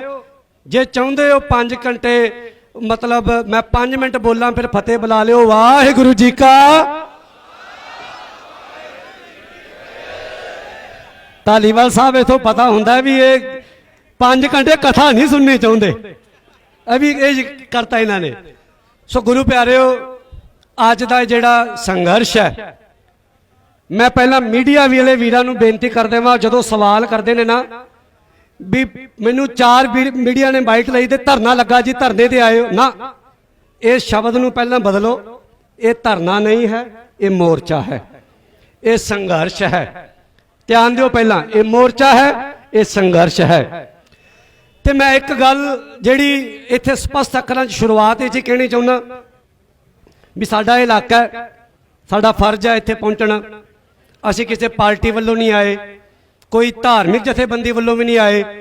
ਤੇ ਮੈਨੂੰ ਬੜੇ ਫੋਨ ਆਏ ਕੱਲ, ਕਿਉਂਕਿ ਸਾਡਾ ਸਾਰਿਆਂ ਸੋਸ਼ਲ ਵਰਕਰਾਂ ਨਾਲ ਸਾਡਾ ਪਿਆਰ ਜਿਹੜਾ ਉਹ ਜ਼ਿਆਦਾ ਹੈ। ਤੇ ਪਿਛਲੇ ਸਮੇਂ ਦੇ ਜਦੋਂ ਮੋਰਚੇ ਦੇ ਵਿੱਚ ਆਪਾਂ ਸੋਸ਼ਲ ਵਰਕਰ ਤੇ ਕਲਾਕਾਰ ਸਾਰੇ ਇਕੱਠੇ ਸੀ, ਅੱਜ ਕਲਾਕਾਰ ਥੋੜੇ ਘੱਟ ਨੇ। ਮੈਨੂੰ ਬੜੇ ਫੋਨ ਆਏ, ਬੜੀਆਂ ਦੀਆਂ ਗੱਲਾਂ, ਮੈਨੂੰ ਬੜਿਆਂ ਨੇ ਬੜਾ ਕੁਝ ਕਿਹਾ, ਉਹ ਦੈਟ ਸੈਪਰੇਟ ਮੈਟਰ। ਉਹ ਮੈਨੂੰ ਕਹਿੰਦੇ ਇੱਕ ਗੱਲ, ਮੈਂ ਫੇਰ ਕਹਾਂ ਦੀਪ ਸਿੱਧੂ ਨਾਲ ਨਾ ਮੇਰੀ ਕਦੇ ਗੱਲ ਹੋਈ ਆ, ਨਾ ਮੈਂ ਕਦੇ ਬਹੁਤਾ ਇਹਦੇ ਬਾਰੇ ਜਾਣਦਾ, ਤੇ ਨਾ ਮੈਨੂੰ ਲੋੜ ਹੈ ਇਹਦੇ ਬਾਰੇ ਜਾਣਨ ਦੀ। ਮੈਨੂੰ ਆਪਣੇ ਬਾਰੇ ਜਾਣ ਲਵਾਂ ਮੈਂ, ਮੈਨੂੰ ਉਨਾ ਹੀ ਬੜਾ, ਮੈਨੂੰ ਲੋੜ ਨਹੀਂ ਕਿਸੇ ਬਾਰੇ ਜਾਣਨ ਦੀ। ਮੈਨੂੰ ਕਹਿੰਦੇ ਜੀ ਰਾਜਨੀਤੀ ਕਰ ਰਹੇ ਨੇ ਕੁਝ ਵੀਰ, ਤੇ ਮੈਂ ਉਹਨਾਂ ਨੂੰ ਇੱਕੋ ਗੱਲ ਕਹੀ, ਉਹ ਮੈਂ ਕਿਹਾ ਜੇ ਕਿਸਾਨਾਂ ਦੇ ਮੁੱਦਿਆਂ ਤੇ ਬੋਲਣਾ, ਜੇ ਕਿਸਾਨਾਂ ਦੇ ਹੱਕਾਂ 'ਚ ਖੜ ਕੇ ਸੜਕਾਂ ਤੇ ਰਾਤਾਂ ਕੱਟਣੀਆਂ ਰਾਜਨੀਤੀ ਹੈ, ਓਏ ਸਾਨੂੰ ਉਹੀ ਰਾਜਨੀਤੀ ਵਾਲੇ ਲੋਕ ਚਾਹੀਦੇ ਨੇ। 5 ਸਾਲਾਂ ਬਾਅਦ ਹੱਥ ਜੋੜਨ ਵਾਲੇ ਰਾਜਨੀਤਿਕ ਬੰਦੇ ਨਹੀਂ ਚਾਹੀਦੇ, ਸਾਨੂੰ ਇਦਾਂ ਦੇ ਚਾਹੀਦੇ ਨੇ। ਉਸ ਤੋਂ ਬਾਅਦ ਫਿਰ ਮੈਨੂੰ ਇੱਕ ਵੀਰ ਦਾ ਫੋਨ ਆਇਆ, ਕਹਿੰਦਾ ਜੀ ਇਹ ਨੁਕਸਾਨ ਕਰਨਗੇ ਸਾਡੇ SYPP ਤੋਂ ਵੀ, ਸਰਦਾਰ ਪਰਮਜੀਤ ਸਿੰਘ ਜੀ ਅਕਾਲੀ, ਪ੍ਰਦੀਪ ਸਿੰਘ ਜੀ, ਪ੍ਰਦੀਪ ਸਿੰਘ ਬਰਗਾੜੀ ਸਾਹਿਬ, ਸਾਰੇ ਨੌਜਵਾਨ ਸਾਡੇ ਸੰਘਰਸ਼ੀ ਯੋਧੇ ਪਹੁੰਚ ਚੁੱਕੇ ਨੇ। ਮੈਨੂੰ ਕਿਸੇ ਨੇ ਫਿਰ ਇੱਕ ਗੱਲ ਕਹੀ, ਉਹ ਕਹਿੰਦੇ ਜੀ ਨੁਕਸਾਨ ਕਰੇਗਾ। ਸਟੇਟ ਸੈਕਟਰੀ ਸਾਹਿਬ ਸੁਣਿਓ ਗੱਲ, ਵੀ ਇਹ ਨੁਕਸਾਨ ਕਰੇਗਾ। ਮੈਂ ਫਿਰ ਉਹਨੂੰ ਜਵਾਬ ਦਿੱਤਾ, ਮੈਂ ਕਿਹਾ ਕਿੰਨਾ ਕੁ ਨੁਕਸਾਨ ਕਰ ਲੇਗਾ, ਬਾਦਲਾਂ ਤੋਂ ਵੱਧ ਕੇ ਜਾਂ ਕੈਪਟਨ ਤੋਂ ਵੱਧ ਕੇ ਕਿ ਜਾਂ ਮੋਦੀ ਤੋਂ ਵੱਧ ਕੇ? ਮੈਨੂੰ ਇਸ ਗੱਲ ਦਾ ਜਵਾਬ ਦੇ ਦੇ ਵੀ ਕੀ ਇਸ ਤੋਂ ਵੱਧ ਕੇ ਕੁਝ ਸਾਡੇ ਵਾਸਤੇ ਜੇ ਨੁਕਸਾਨ ਬਚਿਆ ਤੇ ਫੇਰ ਤਾਂ ਆਪਾਂ ਕਿਤੇ ਨਹੀਂ ਜਾਂਦੇ।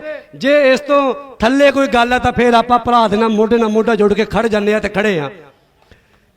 ਜਿਹੜੀ ਮੈਂ ਤੁਹਾਨੂੰ ਬੇਨਤੀ ਕਰਨ ਲੱਗਾ ਸੰਘਰਸ਼ ਦੀ, ਮੈਂ ਕੱਲ ਰਾਤ ਟੂਲ ਟੈਕਸ ਤੇ ਗਿਆ, ਪੰਜਾਬੀਓ ਸੁਣ ਲਿਓ ਗੱਲ, ਪੰਜਾਬੀ ਗਿਆ ਮੈਂ, ਇੱਕ ਨਾਰਾ ਬੜਾ ਬੁਲੰਦ ਕਰਦੇ, ਭਾਰਤੀ ਕਿਸਾਨ ਯੂਨੀਅਨ ਜਿੰਦਾਬਾਦ। ਫਿਰ ਦੁਬਾਰਾ ਬੋਲੋ, ਭਾਰਤੀ ਕਿਸਾਨ ਯੂਨੀਅਨ, ਮਜ਼ਦੂਰ ਯੂਨੀਅਨ ਜਿੰਦਾਬਾਦ। ਮੇਰਾ ਭਾਰਤ ਸ਼ਬਦ ਨਾਲ ਕੋਈ ਵੈਰ ਨਹੀਂ, ਮੇਰੀ ਗੱਲ ਸੁਣੋ ਧਿਆਨ ਨਾਲ। ਹਿੰਦੁਸਤਾਨ ਸ਼ਬਦ ਨਾਲ ਮੇਰਾ ਬੜਾ ਵੈਰ ਹੈ, ਕੱਟੜ ਵੈਰੀ ਆ ਮੈਂ ਹਿੰਦੁਸਤਾਨ ਸ਼ਬਦ ਦਾ, ਪਰ ਭਾਰਤ ਸ਼ਬਦ ਨਾਲ ਕੋਈ ਵੈਰ ਨਹੀਂ। ਭਾਰਤ ਸੰਵਿਧਾਨ 'ਚ ਲਿਖਿਆ ਹੋਇਆ, ਬੰਨਣਾ ਚਾਹੀਦਾ। ਪਰ ਮੈਨੂੰ ਇੱਕ ਗੱਲ ਦਾ ਜਵਾਬ ਦਿਓ ਜੇ ਵੀ ਜਦੋਂ ਪੰਜਾਬ ਤੋਂ ਬਾਹਰ, ਹਾਂ ਹਰਿਆਣਾ ਇਹ ਤਾਂ ਸਾਡਾ ਮਤਲਬ ਕਹਿ ਦਈਏ ਵੀ ਨਾਨਕਾ ਦਾਦਕਾ ਵਾਲਾ ਕੰਮ ਹੈ। ਹਰਿਆਣਾ ਸਾਡਾ ਆਪਣਾ ਹੈ, ਇਹਨੂੰ ਅਸੀਂ ਪੰਜਾਬ ਤੋਂ ਵੱਖ ਕਰਕੇ ਨਹੀਂ ਵੇਖ ਸਕਦੇ, ਤੇ ਹਰਿਆਣੇ ਵਾਲੇ ਪੰਜਾਬ ਨੂੰ ਆਪਣੇ ਤੋਂ ਵੱਖ ਕਰਕੇ ਨਹੀਂ ਵੇਖ ਸਕਦੇ। ਸਾਡੇ ਰਿਵਾਜ ਸੰਸਕਾਰ ਇੱਕੋ ਵਰਗੇ ਨੇ। ਪਰ ਜਿਹੜੀ ਮੈਂ ਗੱਲ ਕਰਨ ਲੱਗਾ ਵੀ ਜਦੋਂ ਪੰਜਾਬ ਤੋਂ ਬਾਹਰ ਹੜ੍ਹ ਆਉਂਦੇ ਨੇ, ਪੰਜਾਬੀ ਜਾਂਦਾ ਹੈ, ਰਾਸ਼ਨ ਇਕੱਠਾ ਕਰਦਾ ਹੈ, ਕੱਪੜੇ ਲੈ ਕੇ ਜਾਂਦਾ ਹੈ। ਕਿਤੇ ਭੁੱਖਮਰੀ ਆ ਜਾਵੇ, ਕਾਲ ਪੈ ਜਾਏ, ਪੰਜਾਬੀ ਜਾਂਦਾ ਹੈ। ਕਿਤੇ ਕੋਈ ਲੜਾਈ ਹੋ ਜਾਵੇ, ਧੀਆਂ ਭੈਣਾਂ ਨਾਲ ਬਲਾਤਕਾਰ ਹੋਵੇ, ਉਹ ਪੰਜਾਬੀ ਜਾਵੇ, ਪੰਜਾਬੀ ਆਵਾਜ਼ ਉਠਾਵੇ। ਪਰ ਜਦੋਂ ਪੰਜਾਬ 'ਚ ਹੜ੍ਹ ਆਵੇ, ਪੰਜਾਬ 'ਚ ਕੋਈ ਦਰਦ ਹੋਵੇ, ਫਿਰ ਭਾਰਤ ਕਿੱਥੇ ਸੌਂ ਜਾਂਦਾ ਹੈ? ਫਿਰ ਭਾਰਤ ਕਿਹੜੀ ਜਗ੍ਹਾ ਸੌਂ ਜਾਂਦਾ ਹੈ? ਸਾਡੇ ਹੜ੍ਹ ਆਏ, ਸਾਨੂੰ ਲੋੜ ਨਹੀਂ ਕਿਸੇ ਕੋਲੋਂ ਮੰਗਣ ਦੀ, ਨਾ ਅਸੀਂ ਮੰਗਤੇ ਨਹੀਂ। ਸਾਨੂੰ ਗੁਰੂ ਗੋਬਿੰਦ ਸਿੰਘ ਪਾਤਸ਼ਾਹ ਨੇ ਪਾਤਸ਼ਾਹ ਬਣਾਇਆ, ਅਸੀਂ ਬਾਦਸ਼ਾਹ ਨਹੀਂ, ਅਸੀਂ ਪਾਤਸ਼ਾਹ ਹਾਂ, ਅਸੀਂ ਰਾਜੇ ਹਾਂ, ਅਸੀਂ ਭਿਖਾਰੀ ਨਹੀਂ। ਸਾਨੂੰ ਲੋੜ ਨਹੀਂ। ਪਰ ਦੁੱਖ ਹੁੰਦਾ ਇਸ ਗੱਲ ਦਾ ਵੀ ਜਦੋਂ ਪੰਜਾਬ ਤੇ ਹੜ੍ਹ ਆਏ ਜਾਂ ਕੋਈ ਦਰਦ ਆਵੇ, ਕੋਈ ਇਕੱਠਾ ਨਹੀਂ ਹੁੰਦਾ, ਕੋਈ ਹਾਂ ਦਾ ਨਾਰਾ ਨਹੀਂ ਮਾਰਦਾ। ਇਸ ਕਰਕੇ ਮੇਰਾ ਨਾਰਾ, ਮੈਂ ਹਿੱਕ ਠੋਕ ਕੇ ਕਹਾਂਗਾ, ਮੈਂ ਕੀ ਕਹਿੰਦਾ, ਭਾਰਤੀ ਕਿਸਾਨ ਯੂਨੀਅਨ ਜਿੰਦਾਬਾਦ। ਮੈਂ ਕਹਾਂਗਾ ਪੰਜਾਬ ਕਿਸਾਨ ਮਜ਼ਦੂਰ ਯੂਨੀਅਨ ਜਿੰਦਾਬਾਦ, ਪੰਜਾਬ ਕਿਸਾਨ ਮਜ਼ਦੂਰ ਯੂਨੀਅਨ ਜਿੰਦਾਬਾਦ, ਪੰਜਾਬ ਕਿਸਾਨ ਮਜ਼ਦੂਰ ਯੂਨੀਅਨ ਜਿੰਦਾਬਾਦ। ਮੇਰਾ ਇਹ ਨਾਰਾ ਹੈ। ਇਹ ਸੋ ਇਸ ਕਰਕੇ ਗੁਰੂ ਗੋਬਿੰਦ ਸਿੰਘ ਪਾਤਸ਼ਾਹ ਦੇ ਵੀ ਬੋਲ ਚੇਤੇ ਰੱਖਿਓ, ਚੂੰ ਕਰ ਹਸ ਹਮਾ ਹੀਲ ਤੇ ਦਰਗੁਜਸਤ, ਹਲਾਲ ਅਸਤ ਬੁਰਦਨ ਬਾ ਸ਼ਮਸ਼ੀਰ ਦਸਤ। ਇੱਕ ਗੱਲ ਕਹਿ ਕੇ ਮੈਂ ਸਮਾਪਤੀ ਕਰਾਂਗਾ। ਗੁਰੂ ਪਿਆਰਿਓ, ਵੀ ਅਸੀਂ ਉਸ ਪਿਤਾ ਦੇ ਪੁੱਤਰ ਹਾਂ ਵੀ ਜਿਹਦਾ ਸਿਰ ਕਦੇ ਝੁਕਿਆ ਨਹੀਂ। ਧਿਆਨ ਦਿਓ ਜੇ, ਨਾ ਸਾਜ਼ੋ ਨਾ ਬਾਜ਼ੋ ਨਾ ਫੌਜੋ ਨਾ ਫਰਸ਼, ਖੁਦਾਵੰਦ ਬਖਸ਼ਿੰਦ ਐ ਐਸ਼ ਅਰਸ਼। ਜਦੋਂ ਗੁਰੂ ਗੋਬਿੰਦ ਸਿੰਘ ਇਹ ਗੱਲ ਕਹਿ ਕੇ ਮੈਂ ਸਮਾਪਤੀ ਫਤਿਹ ਬੁਲਾ ਦੇਣੀ ਆ, ਜਦੋਂ ਗੁਰੂ ਗੋਬਿੰਦ ਸਿੰਘ ਪਾਤਸ਼ਾਹ ਦੇ ਨਾ ਸਿਰ ਤੇ ਤਾਜ, ਨਾ ਹੱਥ ਤੇ ਬਾਜ, ਨਾ ਪੈਰਾਂ 'ਚ ਜੋੜਾ, ਨਾ ਥੱਲੇ ਘੋੜਾ ਤੇ ਰੰਗ ਜੇਬ ਨੇ, ਉਹਦੇ ਗੁਰੂ ਗੋਬਿੰਦ ਸਿੰਘ ਜੀ ਨੂੰ ਅਣਖ ਕੇ ਕਿਹਾ ਸੀ, ਵੰਗਾਰ ਕੇ ਕਿਹਾ ਸੀ, ਐ ਗੋਬਿੰਦ ਸਿੰਘ ਅੱਜ ਮੈਂ ਤੇਰਾ ਸਿਰ ਝੁਕਾ ਦਿੱਤਾ ਹੈ। ਧਿਆਨ ਦਿਓ ਜੇ, ਸਾਰਾ ਪਰਿਵਾਰ ਉਜੜ ਗਿਆ, ਖੇਰੂ ਖੇਰੂ ਹੋ ਗਿਆ। ਤੇ ਰੰਗ ਜੇ ਗੁਰੂ ਗੋਬਿੰਦ ਸਿੰਘ ਕਹਿੰਦੇ ਤੈਨੂੰ ਲੱਗਦਾ ਅਜੇ ਵੀ ਤੂੰ ਮੇਰਾ ਸਿਰ ਝੁਕਾਤਾ? ਕਹਿੰਦਾ ਹਾਂ, ਮੈਂ ਤੇਰਾ ਸਿਰ ਝੁਕਾਤਾ। ਤੇ ਗੁਰੂ ਗੋਬਿੰਦ ਸਿੰਘ ਪਾਤਸ਼ਾਹ ਕਹਿੰਦੇ ਨਾ ਸਾਜ਼ੋ ਨਾ ਬਾਜ਼ੋ ਨਾ ਫੌਜੋ ਨਾ ਫਰਸ਼, ਖੁਦਾਵੰਦ ਬਖਸ਼ਿੰਦ ਐ ਐਸ਼ ਅਰਸ਼। ਕਹਿੰਦੇ ਆ ਰੰਗਿਆ, ਉਹ ਤੈਨੂੰ ਬਾਦਸ਼ਾਹੀ ਮਿਲੀ ਹੈ ਬਾਬਰ ਦੇ ਕੋਲੋਂ, ਤੇ ਮੈਨੂੰ ਪਾਤਸ਼ਾਹੀ ਮਿਲੀ ਆ ਉਹ ਗੁਰੂ ਨਾਨਕ ਦੇ ਕੋਲੋਂ। ਤੇਰੇ ਵਰਗੇ 100, ਤੇਰੇ ਵਰਗੇ ਲੱਖਾਂ ਔਰ ਰੰਗੇ ਆ ਜਾਣ, ਓਏ ਮੇਰਾ ਸਿਰ ਨਹੀਂ ਝੁਕਾ ਸਕਦੇ। ਤੇ ਆ ਔਲਾਦ ਗੁਰੂ ਗੋਬਿੰਦ ਸਿੰਘ ਦੀ ਬੈਠੀ ਆ, ਓਏ ਮੋਦੀ ਵਰਗੇ, ਓਏ ਮੋਦੀ ਵਰਗੇ ਹਜ਼ਾਰਾਂ ਮੋਦੀ ਆ ਜਾਣ, ਓਏ ਇਹ ਪੰਜਾਬੀਆਂ ਦਾ ਸਿਰ ਨਹੀਂ ਝੁਕੇਗਾ, ਨਹੀਂ ਝੁਕੇਗਾ, ਨਹੀਂ ਝੁਕੇਗਾ। ਇੰਨੀਆਂ ਕੋਈ ਬੇਨਤੀਆਂ ਕਰਦਾ ਕਿ ਮੈਂ ਜਾਚਕ ਹਾਂ।